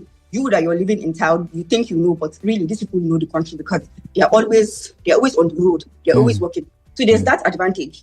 But the problem is that the children follow the fathers and everybody is doing that same nomadic lifestyle. And then on top of that, most times when you see the Fulanis, like especially the ones that are causing all of the problems, they have their communities where they refuse to assimilate. Right now, even in Abuja, there are a few of them that you see sometimes they're selling Fula, Danunu, and all around. Sometimes you see them in Maitama. When you have conversations with them, I've had conversations with a few of them. They have a specific place that they live in, all of them together. So I guess families, and they don't like to assimilate. Now, of course, whatever community that they're staying in are going to be upset with them because they are not assimilating, which is the problem that we face. Now, even the Fulanis that are in Burkina and all the other tribes of Fulani that are around Africa, just because they don't stay in one place, they cause problems a lot. So the problem is just them not staying in one place and not being able to, benefit. But then at the same time, the government also has their own, I guess, blame. There's also the blame on the government because you're also supposed to, I guess, reach out to these people and try to assimilate them better. And I think that's one of the reasons why they're doing what they're doing, because they have a lot of resentment. They have a lot of anger. They feel left out. And I guess they finally woke up one day and felt like, you know what? I mean, since the government is not going to help us, they're not going to do anything, then we're just going to kill people. Yeah. And so, that's what happened. Yeah, thank you for that. And look, let's talk about the terrorism, banditry, and, the northern region. So as somebody who travels around the north regularly, Zamfara, Katsina, and Kaduna, what would you say the mood is like right now after this the Donald Trump's designation of Nigeria and the increased or at least seemingly increased, level of insecurity? I think that there's so many dimensions to it.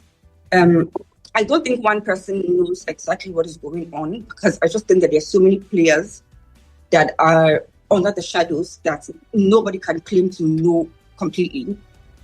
But I like the fact that there's a renewed attention to insecurity.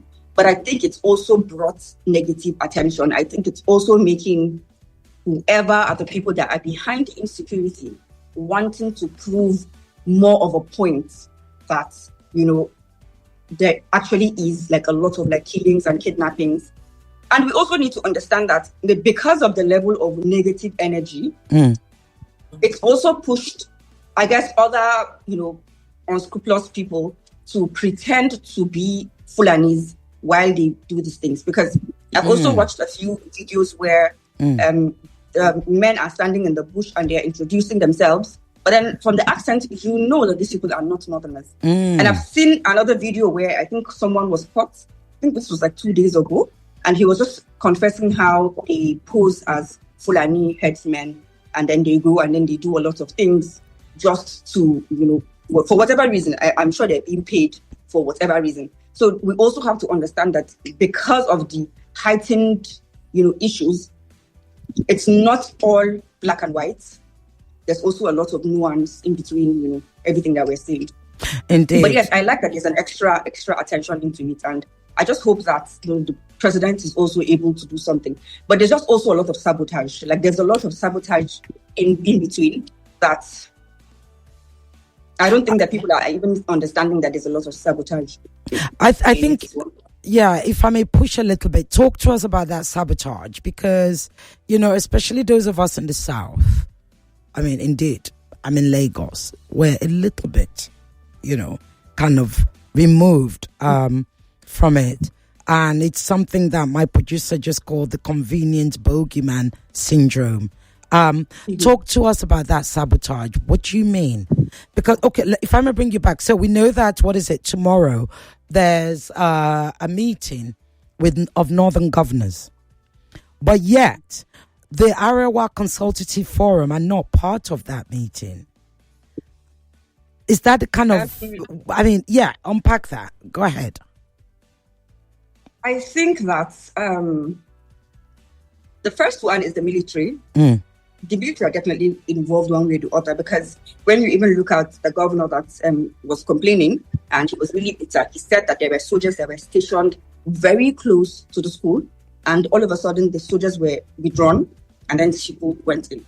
There is no way that anybody can tell me that that is not military sabotage. And I've had conversations where I have asked, like, because it made no sense to me before I understood that there was a lot of sabotage. But the idea is that if, as a person, I can just, let's say I lived around the area, I can just have a drone and I can take my drone up and see what is happening all around. There is no way that anybody can tell me that the government cannot just check and see what is happening and find out where these people are living, how they are coming in, because it's like with technology today, it's so easy to find out these things, right? But then the fact that the military is involved makes a lot of sense, because, I mean, if the people that are supposed to be, protecting these children are part of the conspiracy, then of course these things are going to happen. So the public people that are getting money, maybe from arms, whatever it is that they're doing.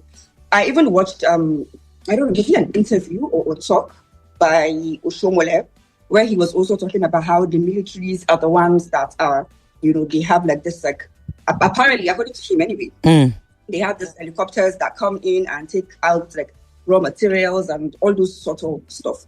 So just having the conversation where I realized that, okay, the fact that there are a lot of, people that are protecting them, that are involved in it, it is sabotage. So I think the military needs to also, step up and find out the people that are involved in this thing and, root them out. And we need to see arrests, because the fact that the governor came out to say that, I don't understand why we still haven't seen an arrest, because there has to be one person that made the call. So who made the call and why? And we still haven't heard it. And the fact that we still haven't even heard anything, that says a lot. That says a lot. And as a northern person, again, we literally, we do need you to educate us. One of the things that I hear is, terms that I hear people use is that, the North is hopeless, poor governance, that's not impacting. And of course, the feudal system and all of that. And then we have the, Almajiri and the Almajiri system, and it's always a sensitive topic, and I think we need to school. Yeah, go ahead. I think we need to move from it being a sensitive issue to it being an embarrassing issue. I think that we're past the point of feeling sensitive about something that is literally going to be a problem for people that are, let's say, 40 years and below.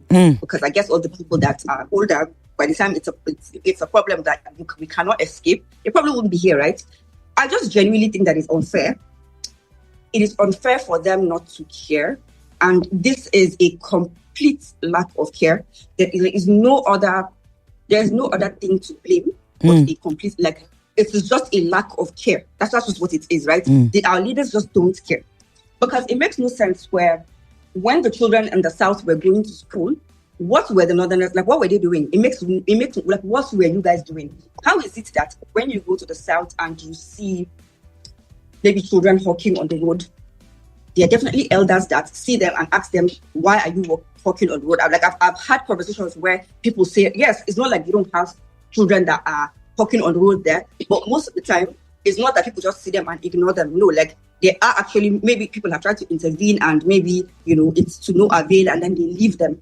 But in the North, they just see these children and they act like they don't see them. And it's ridiculous because, of course, if you have so many uneducated people, you're going to be able to use these people to do whatever it is that you want to do. Because one, they have no future. They have nothing to lose. And in fact, matter of fact, doing all of these activities makes them feel important because they have nothing else in their life. So it seems to me like we're just breeding terrorists and we're just breeding headsmen, we're breeding bandits, because I see videos now where the bandits are coming for meetings and you see young children just around the area that are 5 years old, 6 years old, 8 years old.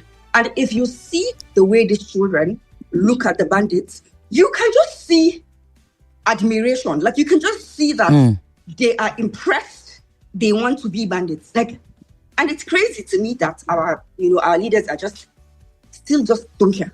It makes no sense. The only governor that I have seen do something is the governor of Kaduna.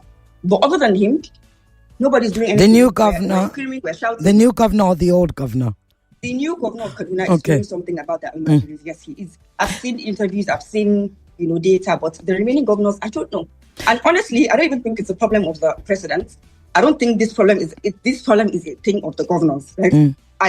You are the governor, you are supposed to be in charge. You're supposed to. We're supposed to be at the point where we are demanding, enrollment numbers from the governors. Like, how many children have you put in school? How many? This is what we're supposed to be doing. But because of the kind of culture that we come from, I guess, even if you shout, nobody cares. So what about the northerners who say the Almajiri system is not so bad, it just needs to be reformed?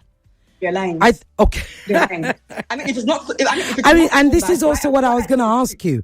If you could, because we have listeners outside of Nigeria. We have a lot of people listening from outside of Nigeria, diaspora. If you could just explain what the Almajiri system is. So break it down so they can understand. The idea of what it was, and when you compare the literacy and like the productivity of northerners in the past to now, like, you can just see how it has destroyed. Okay, but I guess in the 90s, we had things like the textile, economy. We had, there were things that were going on that people were, like, craftsmanship, like, stuff that you would see, let's say, stuff made from the Hausa culture that you would maybe see in, museums and, like, a real art, real stuff going on.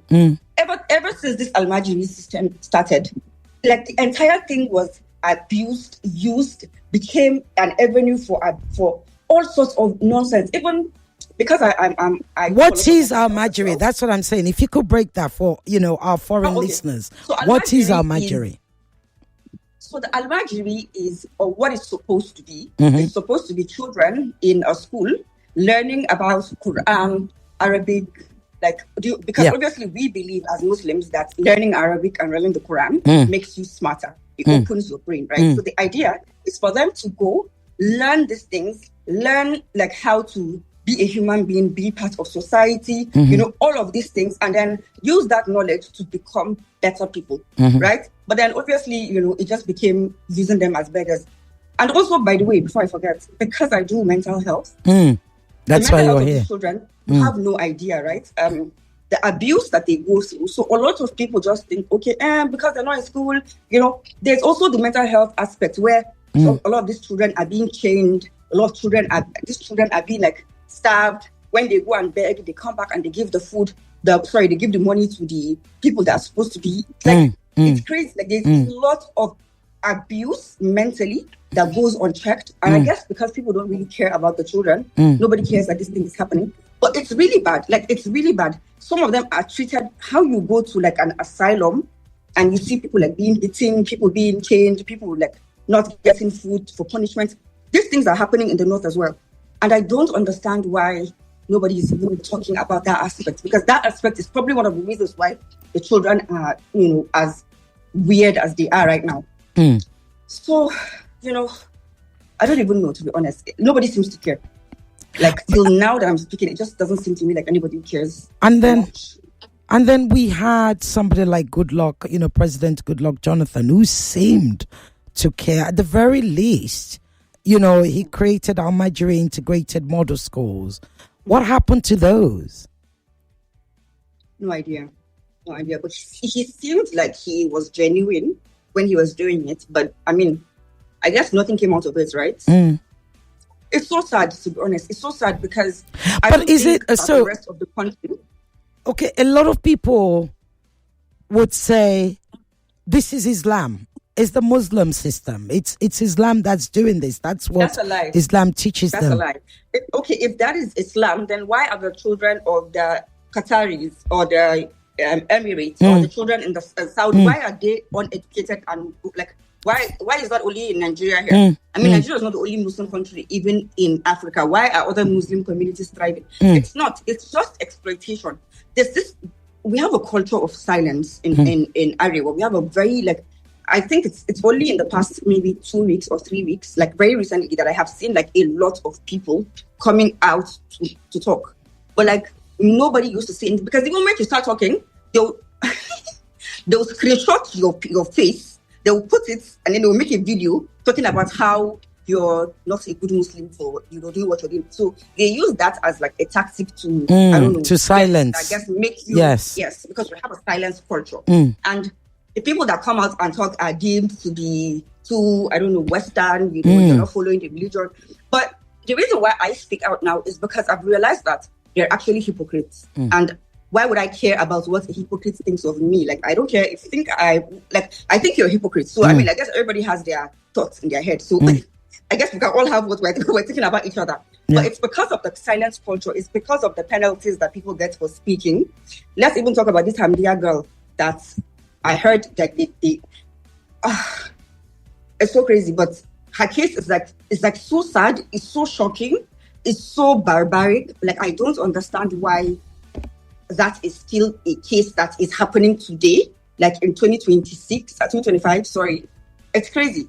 But I heard that she's been sentenced, and it makes no sense, because how can you go to jail just for speaking about the insecurity and just posting on social media? Like, in which state? In which state is she? But that's happening. I think it's Sokoto. Right. I think it's Sokoto. She had this interview in Brekete Family. If you check, you cannot watch that video without crying, because everything that happened to her because of that video, it's crazy. And just so you know how deep the silence culture is in Arewa, this is something that we all know. Maybe you guys at the South, you guys might not know, but when it comes to Northerners, there is no Northerner that does not know this story. Like, they're just lying. Everybody knows the story, because we're all talking about it behind closed doors, right? But nobody's saying anything online. No, everybody's just silent. And this girl is like going through like what she's going through. I actually decided I was going to do a video about it today, because I cannot. Please tell us about her. I mean, this is an opportunity to put her story out there. Go ahead. Okay, so basically, she came out and she spoke about, what's her name? Happening in her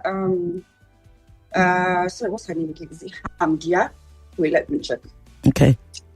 But anyway, she came out and she was speaking about the things that's going on, and basically, she got arrested, and then she now also, I think they locked her up for a few days, and then they let her go, and then they said they were going to like drop the case, and then she needed to make a video to apologize, and then she did, and she apologized, but then somehow some people kidnapped her. Sorry, her name is Hamdia. Some people so we don't even know who it is, because everybody comes out and says, oh no, it's not them, they don't know who the person is. We don't know who it is, but she was kidnapped at some point, and then everybody she thought she was going to die, because like they were shooting people around. Like, the story is wild. It's crazy. It's like, it sounds like a joke. It sounds like fiction, but it's still happening today.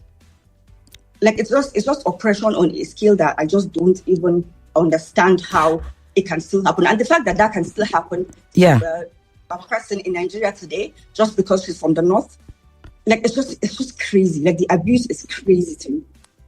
And this is yes, it's this silence that you speak about, this intimidation, this emotional and mental bullying that seems to be happening. And her name is Hamdia Sidi Sharif. Okay. Yes, right. I'm checking Hamdia Sidi. So they sentenced her to not even sure. I'm going to have to go and check it. Okay. But basically, her crime was speaking out against banditry. And this is recent. Kidnappings. This is recent. Yes, this is recent. Yes. If you just go on Instagram and you put her name, because I was watching some videos earlier, I saw it. I'm just like, I cannot believe that this thing is still happening. And you know what is so funny? You know what is so crazy? The people that I have even been seeing that have been making videos are not even from the north.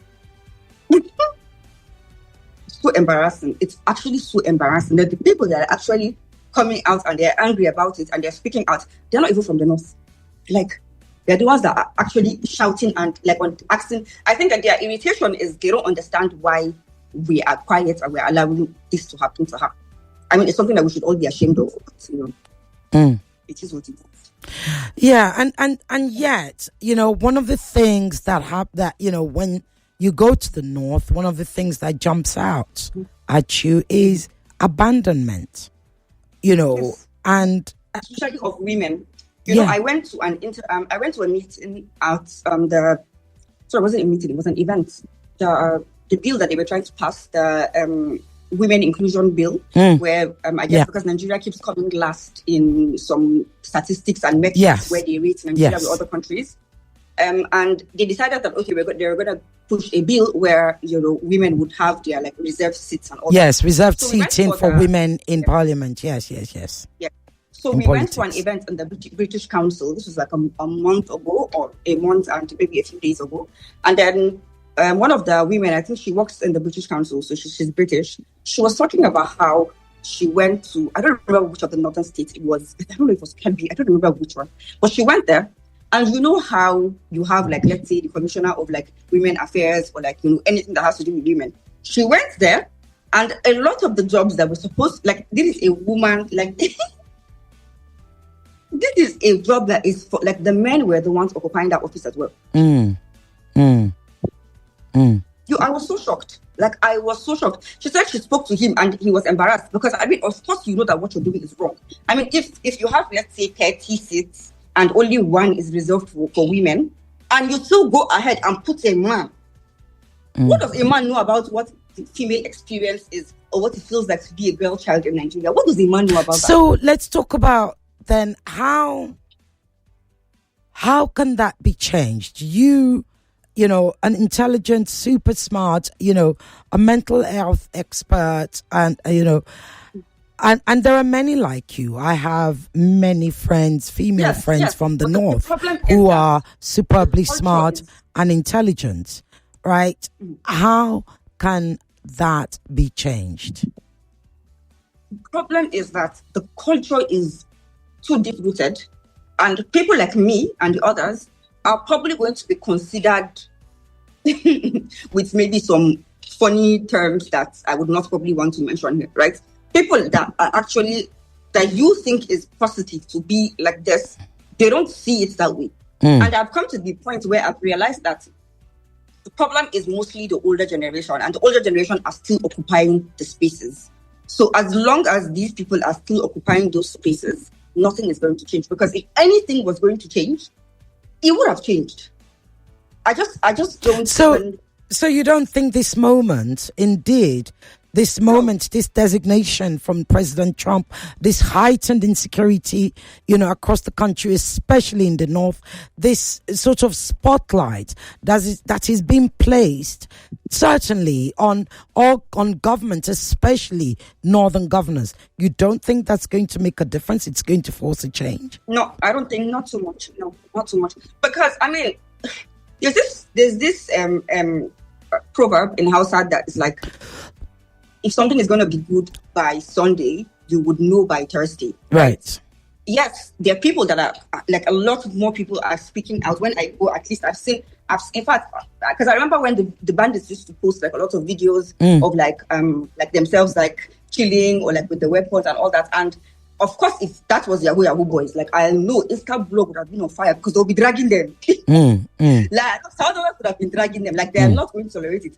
But, like, that has happened for how many years now? At least maybe 4 years. We've been seeing these bandits, like, coming out and doing that. And I've never seen, like, we just see it and we just, like, pass. We just scroll past.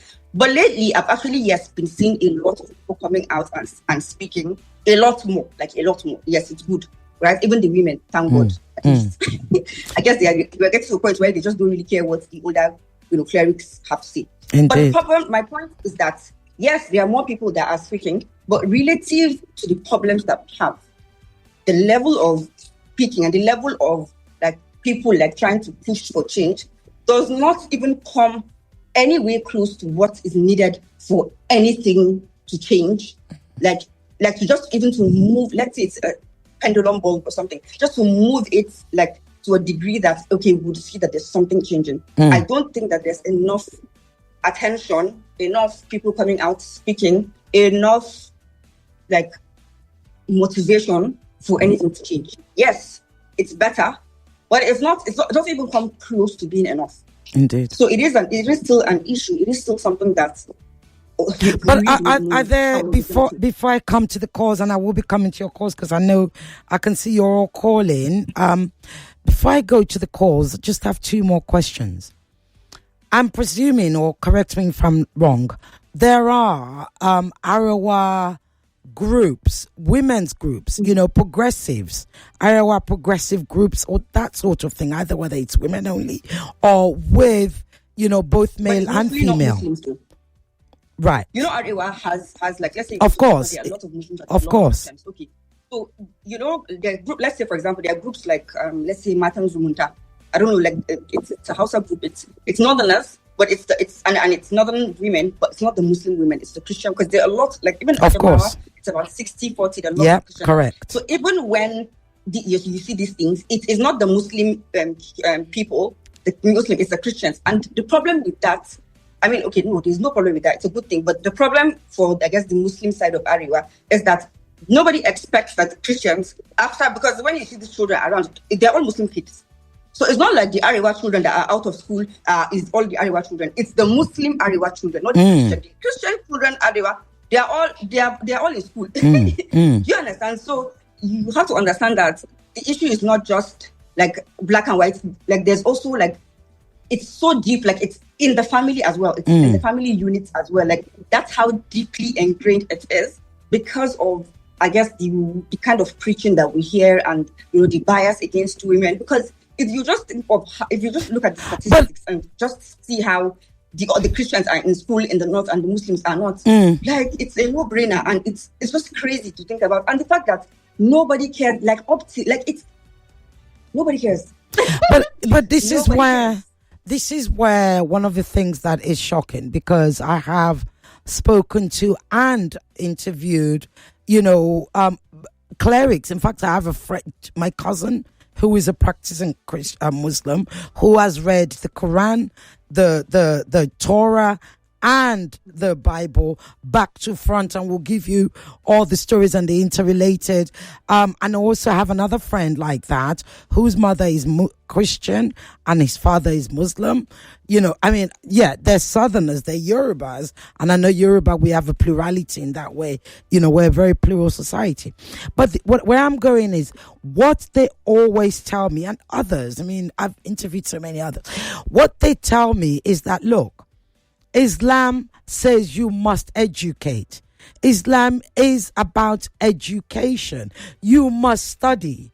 I remember I interviewed Hamas. And one of the things, I was the first to interview Hamas.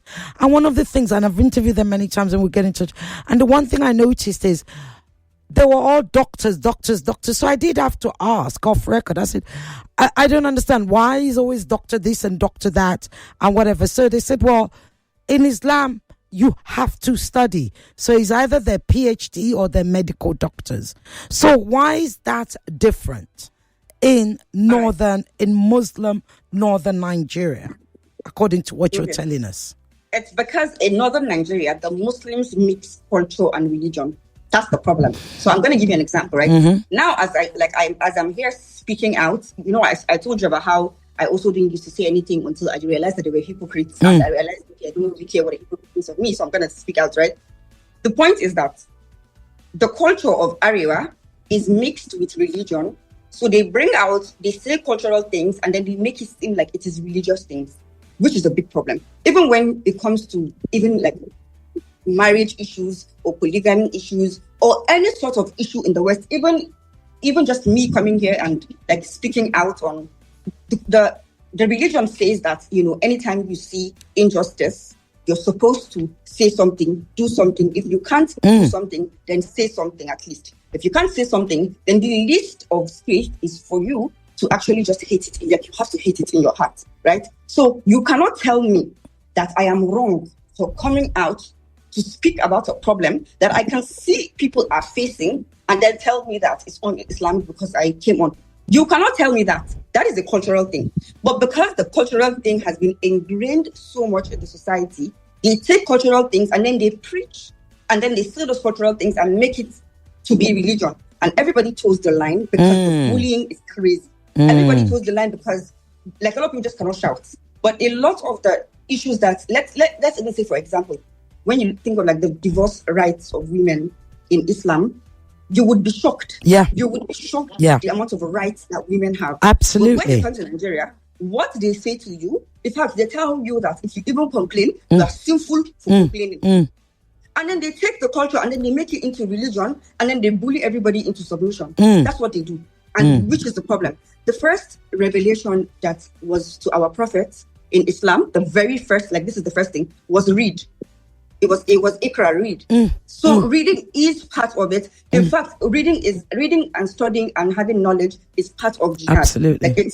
And jihad means fighting your soul, fighting, like purifying yourself, being a good person, and then also trying to get everybody around you to be that person.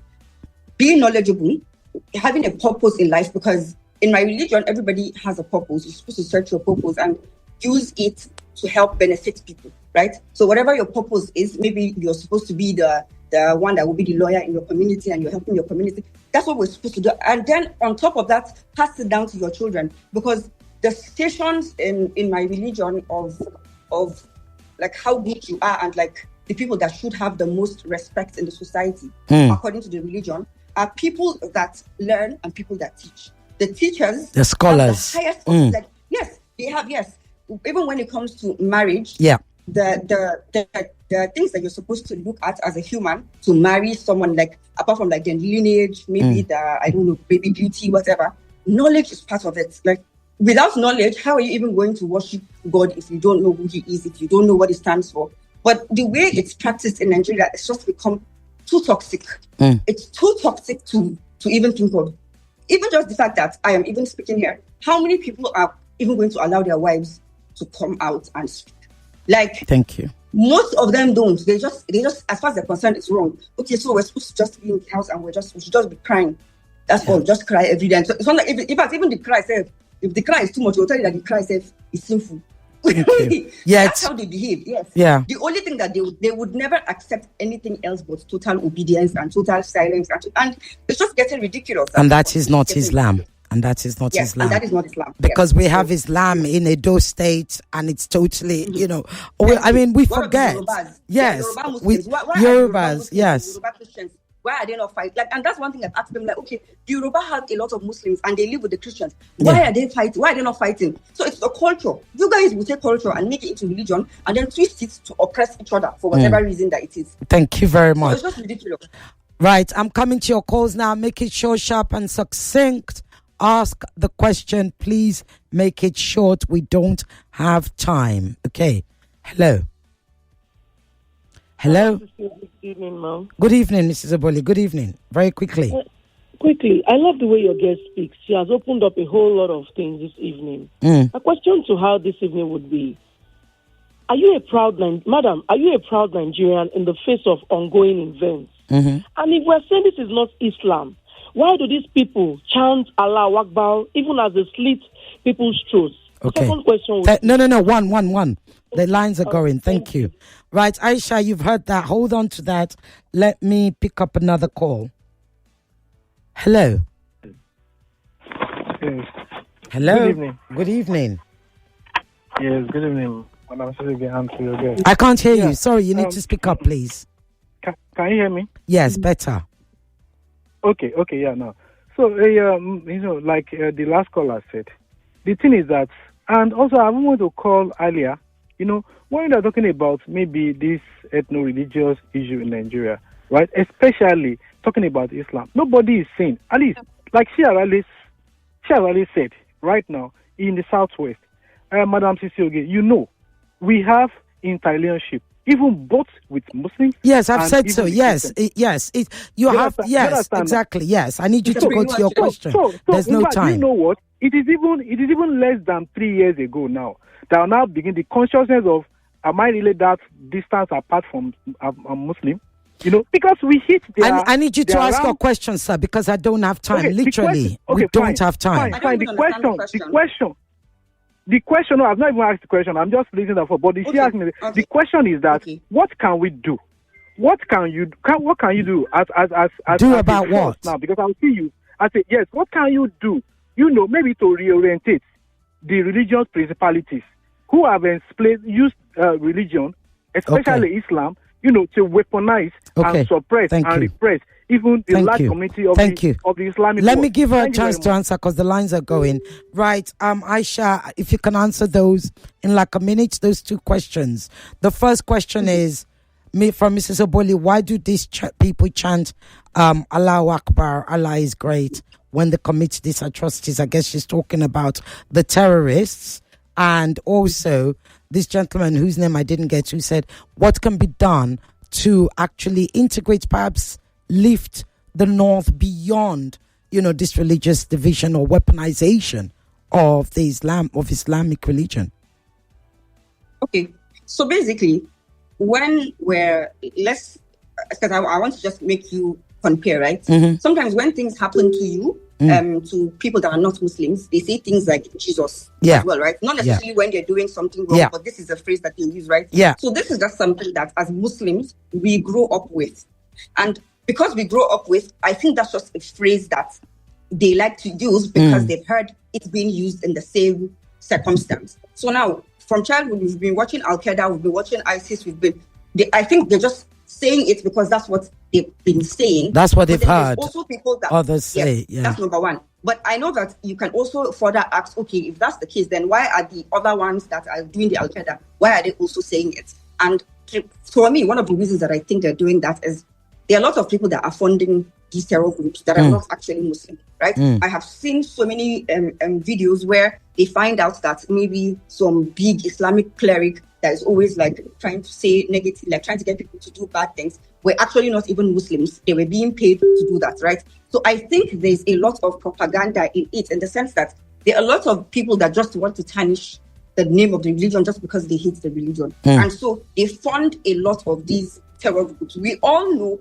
that Boko Haram, ISIS, Al-Qaeda, we all know that these things are very foreign sponsored and sponsored by the West. So I feel like they are genuine Muslims that listen to these things and in their mind, because in every religion, we all have those prophecies that are like end time prophecies where, this religion will fight war. We have all of those things, right? So a lot of these people that were doing terrorism, especially let's say in the Middle East, were made to believe that is the war that they're supposed to be fighting. So there's a lot of funding, there's a lot of sabotage, and then there's a lot of copycats here in Nigeria. Okay. And those same people funding those ones are also funding the ones in Nigeria. Okay, so thank you. It's not black and white. It's not black and white. Okay. I've only got 2 minutes, so I'm going to try and be very quick. 30 seconds. Ask your question. Hello. Yes, 30 seconds. Ask your question. Go ahead. Thank you very much. This is like we're here. 30 seconds. I want her to tell me for Frank now that there's a colonization agenda or not. Okay. I want to give her a reason. No, you can't. We don't have the time, Titilokpa. I said to you, I can't. I'm trying to fit in 2 questions here. So Titilokpa wants to know, do you believe there's a Fulanization agenda? One, I'm going to answer. Hold on. Bear with me a second. Hello. Remy from Makoka. Very quickly. What is more sabotaging than a government that refuses to release the names of those that are sponsoring Boko Haram? Thank you. Right, so you have 2 there. I'm going to give you a minute. Titilokpa said, do you believe there's a Fulanization agenda? And also, what is more sabotaging than a government that refuses to release the names of the sponsors of Boko Haram? All right, let me start with the sponsors. I don't know, but I think in my mind that there's a possibility, because there's this particular Islamic cleric that everybody is tired of. Like, we just want him to be quiet and just leave because we're tired of hearing what he has to say, and he's painting everybody in a bad light, right? The government not arresting him and like not releasing the list. In my mind, I'm thinking maybe this is a situation where they're thinking that if they release those names, those people in retaliation, would go overboard. I don't know why I think that way, but I think that that's one of the reasons. I think that there's fear. We have less than a minute. To embarrass some of these people, they're going to they're going to go like times 10, because that is how human beings are and Muslims are. Even with the this guy in Kaduna, what you call his name, the Shia guy that had the problem, and he after they did all of that, locking him up and all that. I don't know if you guys remember, there was so much violence. So I am thinking that maybe the government realizes that, okay, the country is already very fragile as it is. If we decide that we're going to I don't know, like arrest these leaders of these things, maybe things would get worse. I'm not sure what the reason is. Yes, I've got 30 seconds left. So did you say there was did you answer the Fulanization question? No, I don't think so. Honestly, like, why would he even think that there's a Fulanization? Like, what is the agenda for Fulanis to be the only people in Nigeria? That makes no sense. And even us, the Muslims, we don't even want to be, like, we also don't want to be around this Fulani. Like, it's like people think that we're all one big jolly family. No, we don't like them either. What makes you think that we even want to be around them? Like, thank you very much. We don't want to be around them, please. Like, imagine a country when it's just us and them. What? Thank you. No, please. Thank you so much. Aisha Paria, intelligence analyst and mental health advocate, has been educating us about the North. Get rid of the perception and listen. Thank you so much, Aisha. Thank you for joining us. Thank you. Have a fabulous weekend. All right, bye. Bye-bye. Sorry? Oh, okay. That is the end of another Borderlines. Sorry, I thought I was out of time. I was out of time, but I'm just being given the opportunity to wrap up. That's the end of another Borderlines. We'll be back next week. Hopefully the minister will have our time. Hopefully, again, sending out condolences to you, sir. Thank you. All the best. Bye-bye.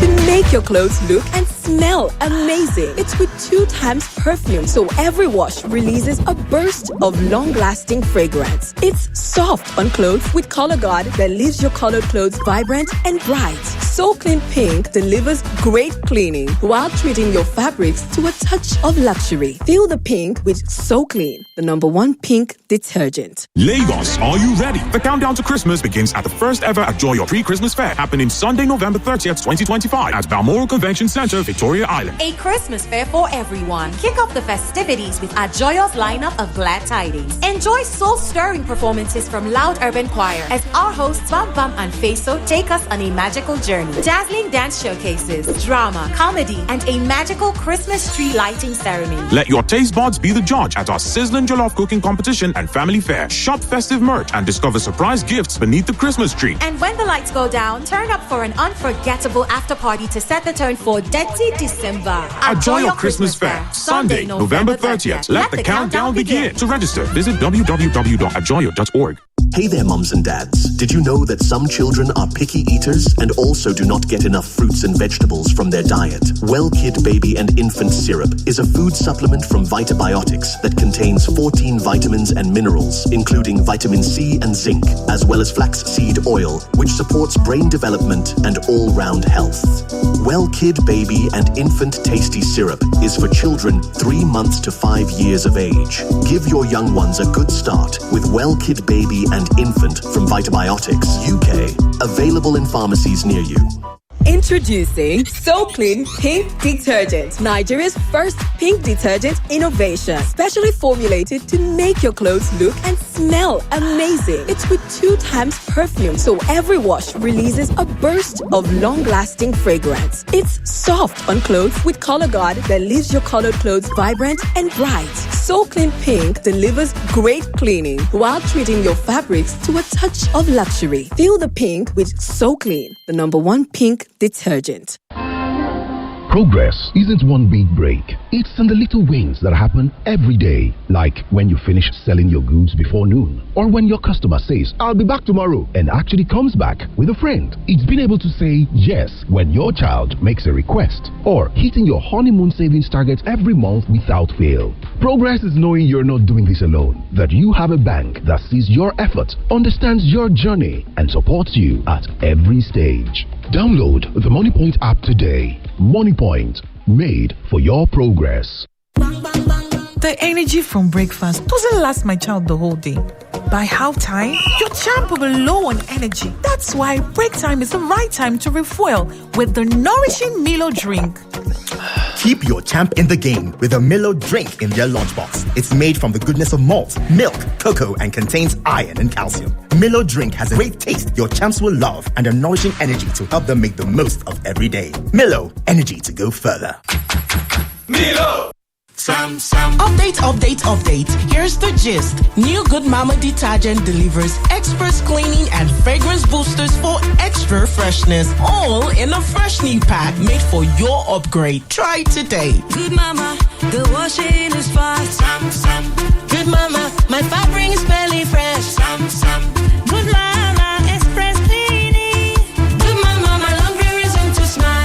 reason she's a good mama. Express cleaning, extra fresh. This Black Friday, Lagos, get ready. Cinemat Superstore is bringing you unbeatable deals from November 28th to December 7th. Get massive discounts on Samsung, TCL, MyDear, Gree, Royal Appliances, TVs, washing machines, air conditioners, refrigerators, and more. And that's not all. All shoppers are automatically included in our Black Friday raffle draw. Don't miss it. Rush to Cinemat Superstore, the Palms Shopping Mall, Lekki. I'm in love. Sonia tomato mix, stand up. Is it to open? Is it to squeeze? Is it to scoop? And is it to stir? Sonia tomato mix in a new stand-up pouch.